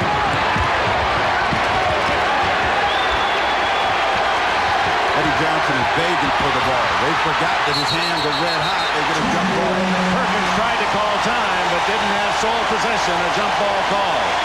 Danny Ainge down there on his chin, skidding with Perkins. The two men who have been in an NBA final. And Ainge comes underneath, and Perkins is saying, wait, time out.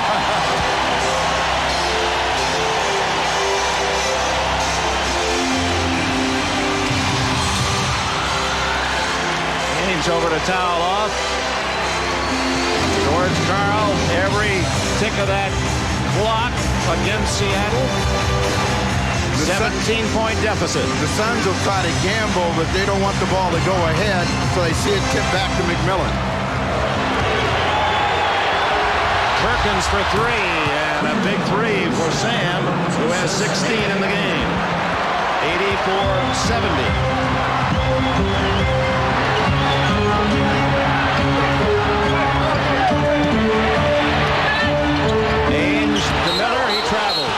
Perkins' defense forced Miller to change his mind. And Miller was right there. He didn't have to get any closer. He had a cheap shot, tried to dig in and get a little bit closer. Right here is the shot.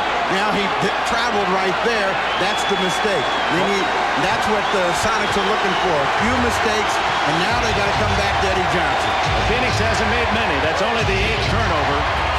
Johnson blocked. There was Barkley coming out to challenge. Miller. And the foul. The third on Nate McMillan. Eddie Johnson, who feels it, he thought he had a good shot right there. Watch Barkley come to get a piece of that. That's one of the strengths of Barkley, is being able to rise and get the ball after it's released. And then at the other end of the floor, Nate McMillan, trying to keep Oliver Miller from throwing it down, picked up the foul. Miller still looking for his first point. Man who's had an outstanding rookie season, capped by these playoffs, where he's had some starring roles, especially in the opening best of 5 against the Lakers. He's averaged over 8 points a game, over 5 rebounds, and he's had more blocks than any Phoenix Sun, though a reserve. His first point, Phoenix by 15. Just over 2 minutes to go in the third.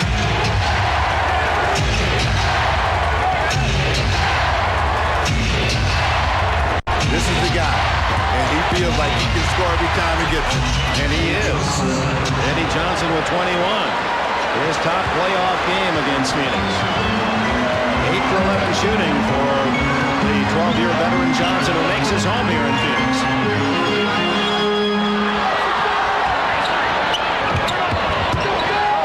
Johnson to Ainge for 3. It's his first miss in the key rebounds. They got numbers. Let's see if they can get a hoop. Eddie Johnson doesn't wait for help, but misses everything with a shot. Marley. And a whistle. It'll go against Phoenix. Barkley with a push has his 4th.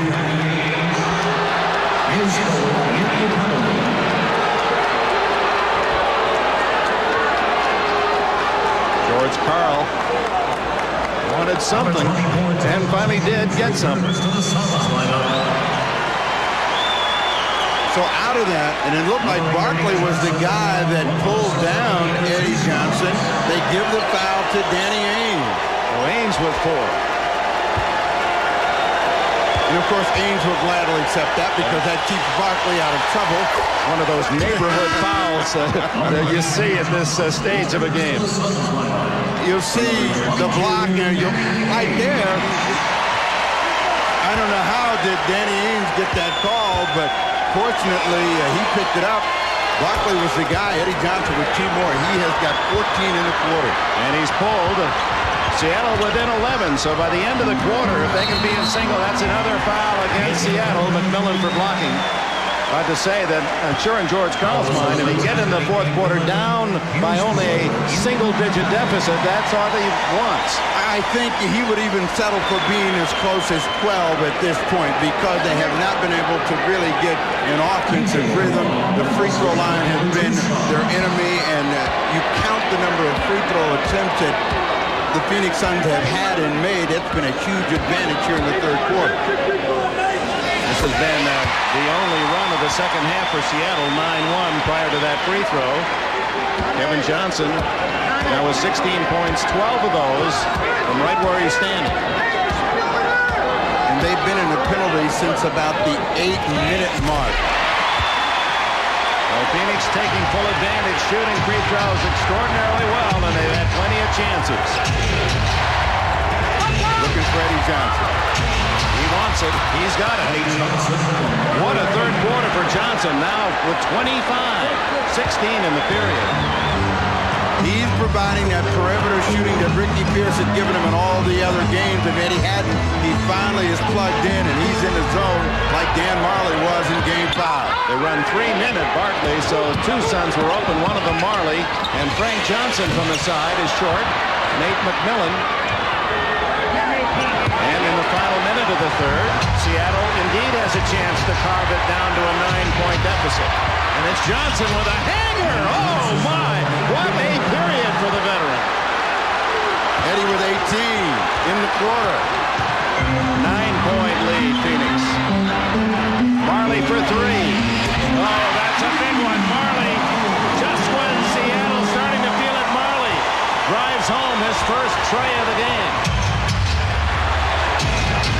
Eddie Johnson is chasing that ball right now. He's parked on the other side, but he wants to get his hands on it. McMillan resets. Way short. Barkley with a rebound. Plenty of time for Phoenix. 8 seconds, and now a foul. And Payton and Barkley exchange words. And they're not pleasantries. I got the U part.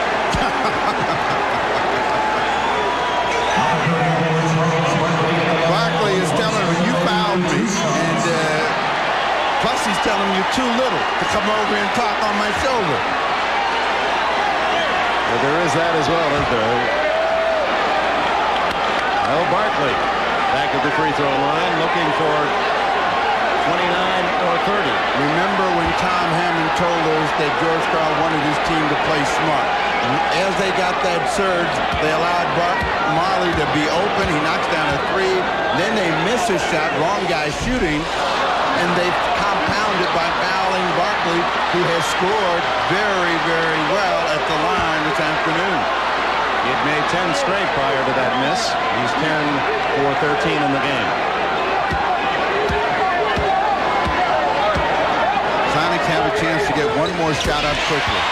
13-point Phoenix lead. 5 seconds. Payton takes it hard to the hole and scores. Only his 5th point of the game. Kevin Johnson. And that is the end of the third quarter. One that started in a most exciting manner for these fans as Phoenix outscored the Sonics 12-2. Charles Barkley with 29 in the game, and the Suns are a quarter away from Chicago. If they can hold on to an 11-point lead, we'll be back after these messages and a word from your local station. Fourth quarter, Phoenix adding 5 points to their lead despite Eddie Johnson's 18 points in that third quarter. We open the fourth, an 11-point lead for the Phoenix Suns. Knowing that they still have a chance to play. Let's see if the Sonics can get some defensive energy, start making the Suns become a perimeter team, and then score the ball to get back in this one. They're within contact now with 12 minutes to play. Chambers, partially blocked, and it comes right back to Chambers. Look at Barkley fight for the rebound. How a man at only 6'4" can have such great timing, position, energy, out-rebound men half a foot taller consistently. He has strength and he has explosiveness that nobody at that size has had. Chambers knocked out of bounds. Barkley against Askew, and a foul. Askew second. Barkley, a man possessed inside. He's able to get position and at the same time keep people off of him and stay after the ball. You'll see him come in and try to overpower Askew. Askew gives up the baseline and picks up the person. Suns starting this fourth quarter going small, and that'll be another on Askew. He's got too much of Barkley in his hands. But the only way that they can help Askew with this matchup is to pressure the basketball so that they cannot spot Barkley. That's a second team foul. We haven't played a minute yet, and they could end up with another quarter in which the Phoenix Suns get to the line. The last quarter they were 24-26. 26, that would come out over 100 free throws a game throw rating. Frank Johnson is short. Chambers saves, another chance. Marley, third chance, and finally Payton with a rebound for Seattle. Inside to Askew. Barkley not as yet down court. Askew scores and he's fouled by Chambers. And that puts Seattle in single digits in there. You always look for a single defining moment that may say that momentum has swung. There were 4 possessions in which the Suns did not get a hoop, and in their first one, Askew, who picked up 2 quick personal fouls, comes back and draws a foul on Tom Chambers, has a chance for a 3-point play. Askew's first points, he played for George Karl, Albany in the CBA. He was the most valuable player in the Continental League. So it's 91-82. Phoenix with 10.5 to go to Chicago.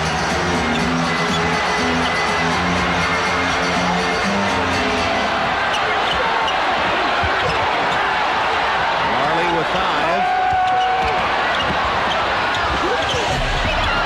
Chambers boxing out. Seattle finally clears. It's Askew. And Kevin Johnson took it away cleanly to Frank Johnson. And Nate McMillan with a block. 5 on McMillan. What a play by Kevin Johnson. This is the kind of play that will just break your heart. Good defensive play by Kevin Johnson and a strong drive by Frank Johnson gets him to the line. Nate McMillan joins Ricky Pierce and Sean Kemp. 1 foul away from disqualification. After Askew got the ball, he should have given it to Gary Payton. He had a chance to, felt he could make a play. But that's what happens though when you want to be a hero. You just feel that you can make it happen. First point for Frank Johnson.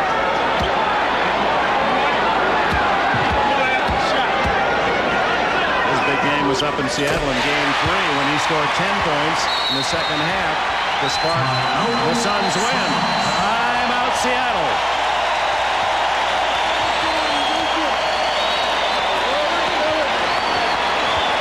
Miller Genuine Draft presents Genuine Moments. This Miller Genuine Moment takes us back to the 1979 Western Finals. Paul Westphal and the Phoenix Suns go into the Kingdome for Game 7. The Sonics led by Lonnie Shelton, Dennis Johnson, and Gus Williams. 29 points. Sonics build a 15-point lead. Suns managed to mount a comeback, but this Williams rejection of Westphal with under a minute remaining propelled Seattle 114-110 to win and eventually to their first NBA championship against Washington. In recognition of this moment, Miller Genuine Draft will donate $1,000 to the Thurgood Marshall Scholarship Fund. Westfall's number, one of those retired by Phoenix, along with Connie Hawkins, 42, Dick Van Arsdale's number 5, Alvin Adams, 33. Under 10 to go, and it's Phoenix by 11. Eddie Johnson was position, and he's still trying to force the issue. Gets a foul against Frank Johnson. Third against Frank Johnson. Here comes Sean Kemp. He'll be playing with 5 fouls, remember. Don't ever say that George Karl is not a risk taker. I mean, here you are with 9:49 to go. Eddie Johnson, who's been sizzling, this will bring the game to with either 10 or 9 points. And Kemp is going to come back and play and try to stay out of foul problems. 14 for Sean Kemp. Meanwhile, Eddie Johnson, picking up the offensive firepower, has 28. A perfect 8 for 8 from the line. And with those 2 free throws, Phoenix now has outscored Seattle by 22 from the line. A 9-point game. And the Suns have yet to score a field goal here in the fourth quarter, but they've been able to get second shots with offensive rebounds. And that good old foul line. Barkley walking right around Kemp. Tipped in by Chambers. 11 for Chambers, who started today.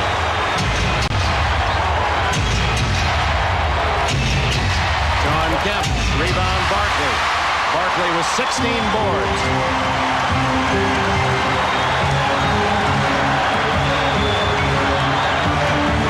They'll go right to Barkley with Kemp with 5. And on whom?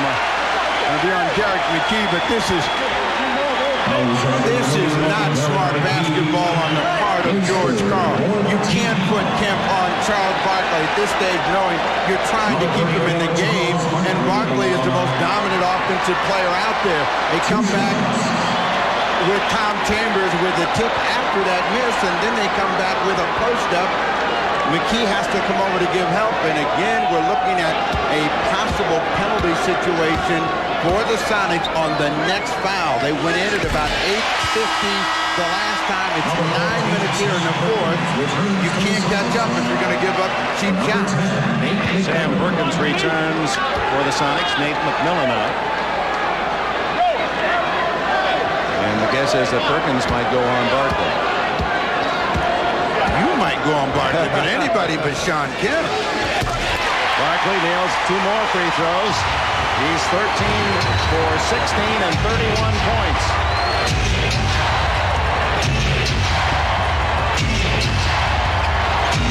Eddie Johnson, Barkley with his 17th rebound.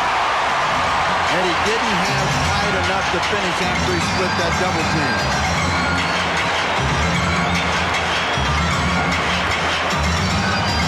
Kemp is now on Chambers. Perkins on Barkley. We'll see if they try to find Chambers. Barkley, he hasn't had a 3. Does now. 100 to 84. Barkley matching his number with 34. Now they got to come back and take advantage of the fact that they've got McKee inside, and he's going to cause a double team, and they do that with Perkins with a 3. Sam Perkins with 19. That's his second 3. 8 minutes to go. The Suns 13 points up. Chambers. Barkley again. In the right place to cash in. 36 for him. Great block by McKee, went for nothing. And a foul.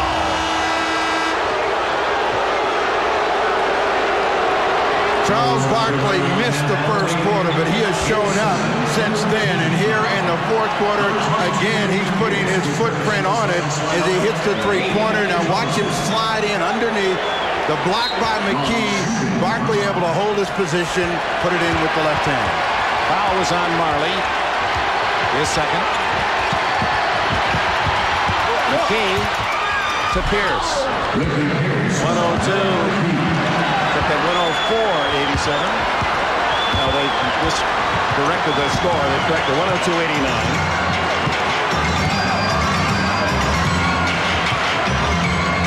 Phoenix by 13. Perkins giving Barkley room. Now Barkley sees a hole and a reach-in foul.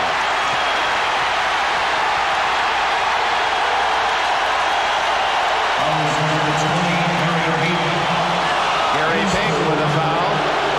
George Karl just staring down Barkley.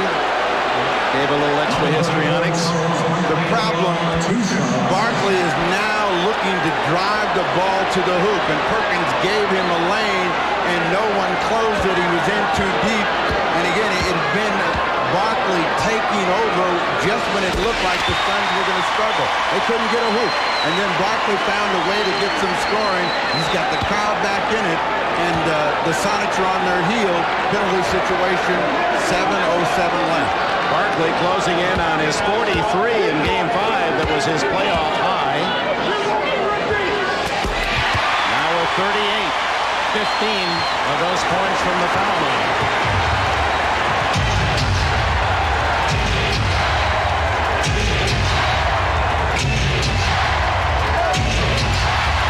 Jerry Payton, he now has 7. The Sonics have one more surge before they're through, and they've got about 2.5 minutes to make it and get back in this game. They need some stops. Kevin Johnson went right through the legs of Barkley. 6:39 to go, and Phoenix enjoys the 13-point lead. The spirit of Phoenix. And Dan Marley, certainly an important part of that as far as the NBA is concerned, the hustle guy. But he's also concerned about a Suns' weakness late in games when they're ahead.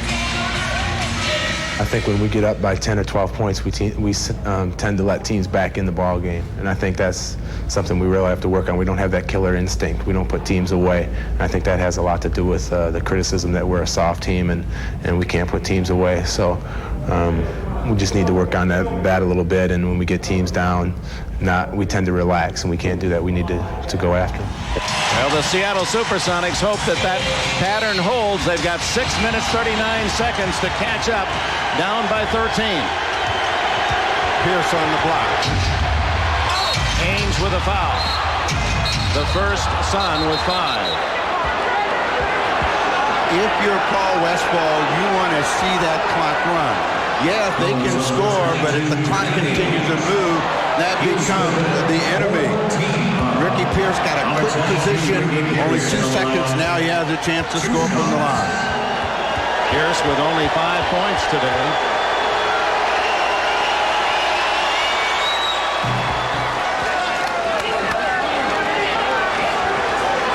Ricky averaging almost 22 a game in this series. And he has been huge in all of their wins, and it is a real tough afternoon for him because he can't get any offensive rhythm. Phoenix lead 11. Suns with their 2 3-point shooters, Ainge and Marley in, along with Kevin Johnson, the quarterback. And one of the problems the Sonics have, they got 2 players out there with 5 personal fouls. They can't really be aggressive in trying to shut down the Suns. Chambers left open on the side. Tom Chambers, the veteran, with 13 big points.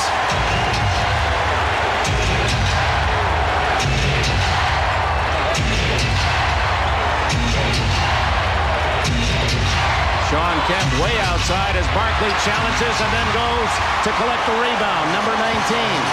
Barkley guaranteed to win today, and he certainly played his part.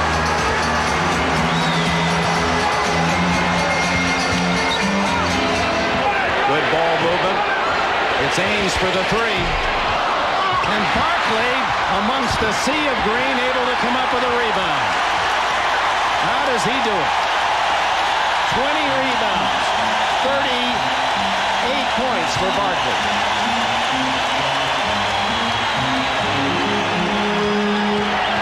Chambers. 108-93. And 5 minutes to go. George Karl's got to come back with Eddie Johnson, but they got to do a better job defensively, and they can't because the Suns have moved the ball before the double team can take effect, and Charles Barkley refuses to let the Sonics get anything. Barkley inside, positioning himself. He sees where the ball is, gets it before anyone else, and then maintains his presence and gets it out when he's on the floor.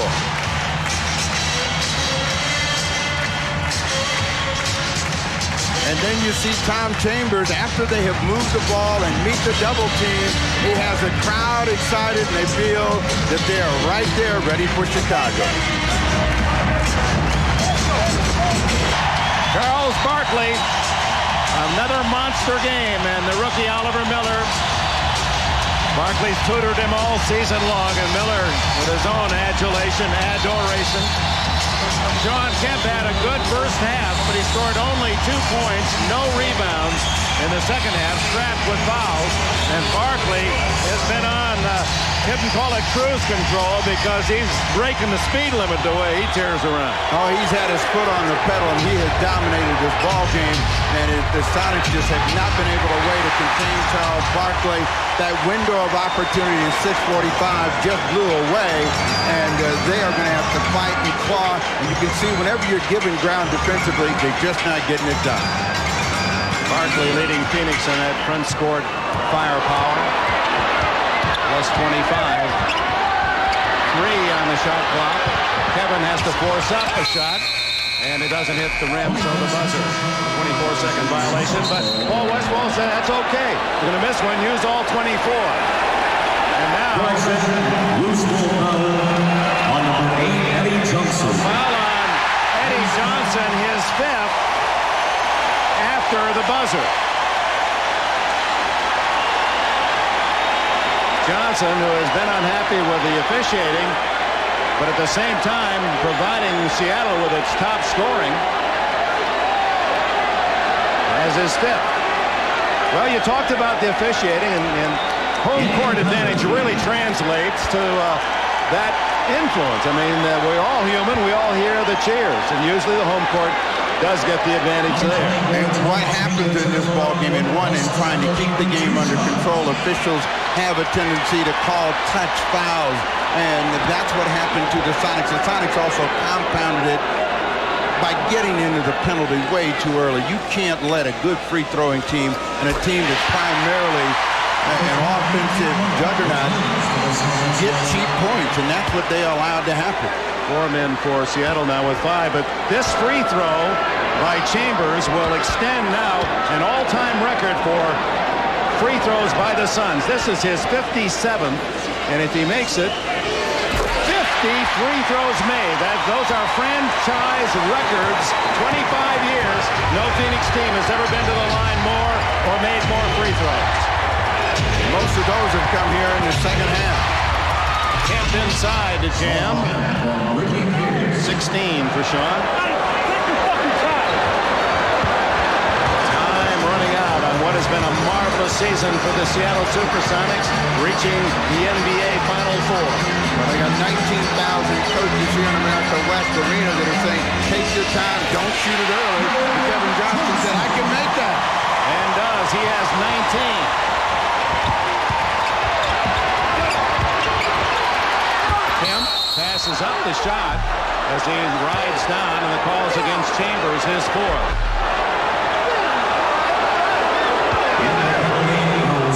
Chambers wondering what he did wrong. Well, Kemp had missed a couple of perimeter shots before, so he decided to try to get a little bit closer. Chambers thought, he came into me. Kemp at the line. This is when the Suns are the most dangerous, and when they get a big lead, they have a tendency to steamroll and just roller coaster, and that's what we've seen since that 6:45 mark when they were within 10 or 12. Well, today the killer instinct may have arrived. Dan Marley said they haven't had it, but they have been devastating, led by Charles Barkley. 112-97. Kevin Johnson, veterans on the court with Chambers and Barkley. KJ takes it in. And another foul. And that is Johnson's strength, that lightning quick drive. Askew again has a problem of giving ground. He doesn't turn him. He lets Kevin take the lane that he wants, and out of it, he gets fouled the reaction by Paul Westphal, that's the most emotion he's shown in these 7 games. That's an imposter. That isn't Westphal.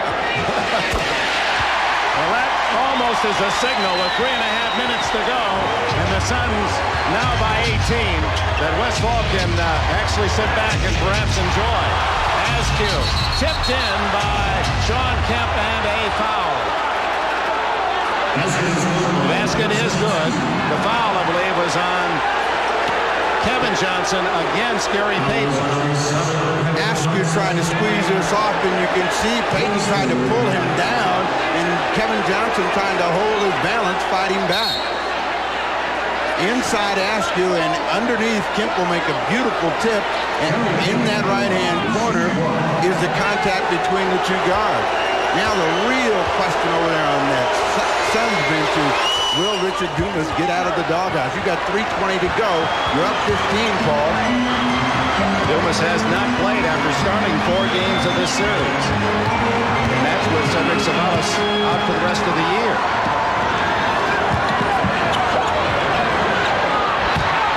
Barkley is in the 40s. Over 40 points and 20 rebounds now. 40 and 20. Payton fouled at the other end. That's been the story. Barkley has been able to get the ball and do what he wanted, and Sean Kemp, trying to stay in the game, has had to give him the room to shoot the ball. Barkley, since that first quarter, has just exploded. Dumas saying, "Coach, win, win." Dumas, along with Oliver Miller, the 2 rookies, shaved their heads in respect to Charles Barkley. He shouldn't have shaved his, because ever since he shaved his, he's not played well. 117-101. 2:47 to go.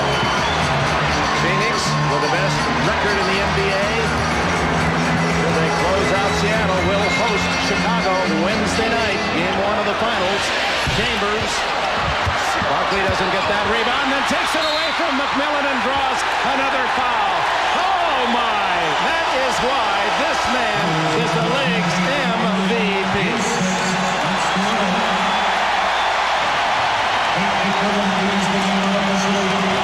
In past years, this is what's been missing for the Phoenix Suns. A guy who is relentless, who just won't let you lose. And this is the opportunity that Charles Barkley has been dying for. A chance to be on a team that really has some firepower and could compete for a championship. Chambers goes out with 17, and the hard-shooting veteran played his role well today. But the star of stars at the line looking for 41.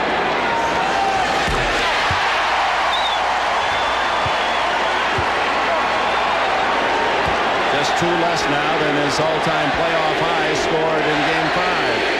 MVP, they check.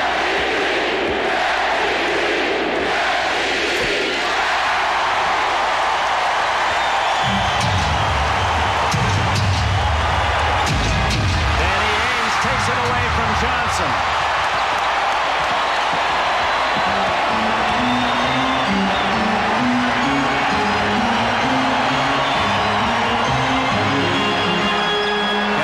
With 12 on the clock, sends it up. Sean Kemp with the rebound. That's when Barkley came here. He said, it's like a baseball lineup. You got 3 great hitters in the middle of the lineup. We all can be good. Eddie Johnson with a bucket. He said, I came to a team that had 2 all-stars, Marley and Kevin Johnson. Now we got 3 top players. He said, I've never been in that position in Philadelphia. They have a lot of depth, and more importantly, they have a lot of different ways to hurt you in scoring. Barkley, I should say, they didn't have that in Philadelphia in his later years. As a rookie, they did. Right into the hands of Frank Johnson with 1:35 to go, and now it's a matter of just for the Phoenix fans enjoying a great, great season that will continue.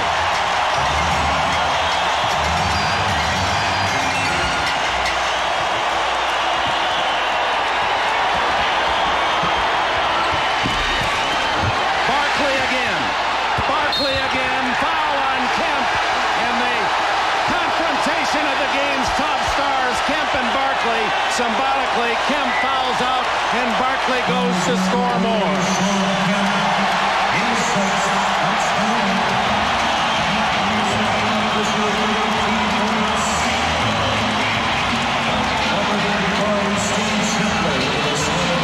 Johnson with the tough shot, but Barkley just won't be denied. He came over the top, got it, Kemp blocked it. He thought he blocked it again and was not happy with the call, which kind of symbolizes the frustration of the Sonics, the joy and elation of the Suns.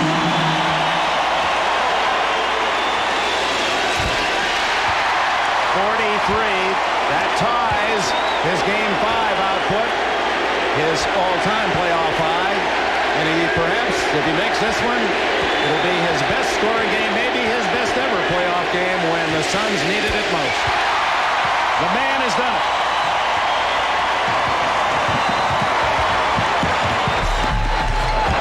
Dina Barros with his first basket.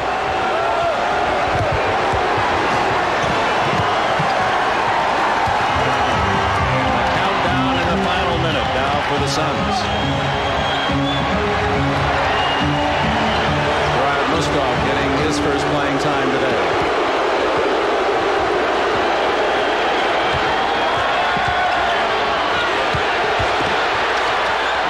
Marley doesn't get it off. 41 seconds to go, and we can safely now look ahead. Suns and Bulls, they played twice during the regular season, and Phoenix early. A big win for Chicago, led by Jordan's 40. But Barkley goes out with that smile of his, as angry as he can be sometimes.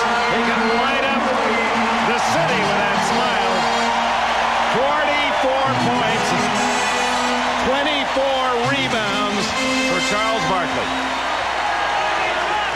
Just to complete the business, the Suns won in Chicago to split the series. And that was later in the year on March 30th. With Jordan hitting 44 and Barkley 26. Jordan over 40 both games, but both won on the road. Eddie Johnson with a 3, and Eddie Johnson has 34 in defeat today. Beat the Bulls chant, predictably arising out of this crowd of 19,000. SQ uncontested with 14.8 seconds. Has 4. Barkley's thoughts now can concentrate on 2 of his dream teammates, Scottie Pippen, Michael Jordan. The Bulls will be in town Wednesday night. You'll see it live here on NBC. All the games will be live. 2.3 seconds, not quite over. Charles Barkley will be chatting with us. We'll get his thoughts. We break for the commercial at game's end, so don't wander away. There they are, the smiles of Jordan, who hasn't been too happy of late. Off the court news against Charles Barkley. Eddie Johnson fouls out of the ball game. It hurt him, but he showed a great deal of class. Went down and congratulated all of the Phoenix Suns, and he will take a bench in what was his best game, and unfortunately his worst moment. They lose in Game 7, and you can see a disappointed Eddie Johnson. Well, he'll be here to watch as a spectator. He lives in Phoenix and has season tickets. He's not coming home for this. Knowing Johnson, I think as hurt as he is now, he's such a good guy and a good sport. Loves sport. It'll take a while, but I bet we'll see his face in one of those finals games. He went to Westinghouse High School in Chicago. The last shot, and the Phoenix Suns are the champions of the West for only the second time in the history of this franchise. They're in the NBA Finals in quest of their first ever NBA championship.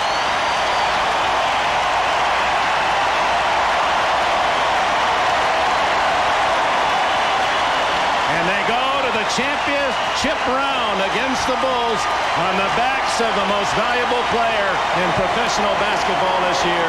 Charles Barkley. Will talk to him when we return. Phoenix Suns are the Western champions, led by their most valuable player, Charles Barkley, who wears his feelings in public. What's he feeling now? Tom Hammond? Charles, you had a monster game. You guaranteed victory You've had an eventful year, a gold medal, a trade to Phoenix. You had the MVP award and now a trip to the finals. Where does it rank? Well, all that stuff is great, but I came to Phoenix for one reason, and it wasn't just to get to the finals. The Bulls are a great team, and we know we can beat them. They know they can beat us, so it's going to be a great series. You just seem determined not to get beat today. You just picked up the team and carried them on their back. What were your thoughts? Well, I didn't feel like we were going to lose. I believe we're going to win the World Championship. I believe that all year. I think we got the best team in the world, and I'm glad we're playing Chicago because they're the best. But we feel like we're going to win this thing. We felt like that all year. You have a message for your dream team teammate Michael Jordan? Well, as soon as he called me yesterday and wished me luck and told me to take the ball to the basket, and I tried to do that. He's my friend, he's my brother, and I love him, but we're going to play a lot of golf this series. Right. Congratulations, Charles. You knew that was coming. Two bald Bulls, one from Chicago, one from Phoenix. Barkley and Jordan go at it in the finals. We'll return to the America West Arena after this.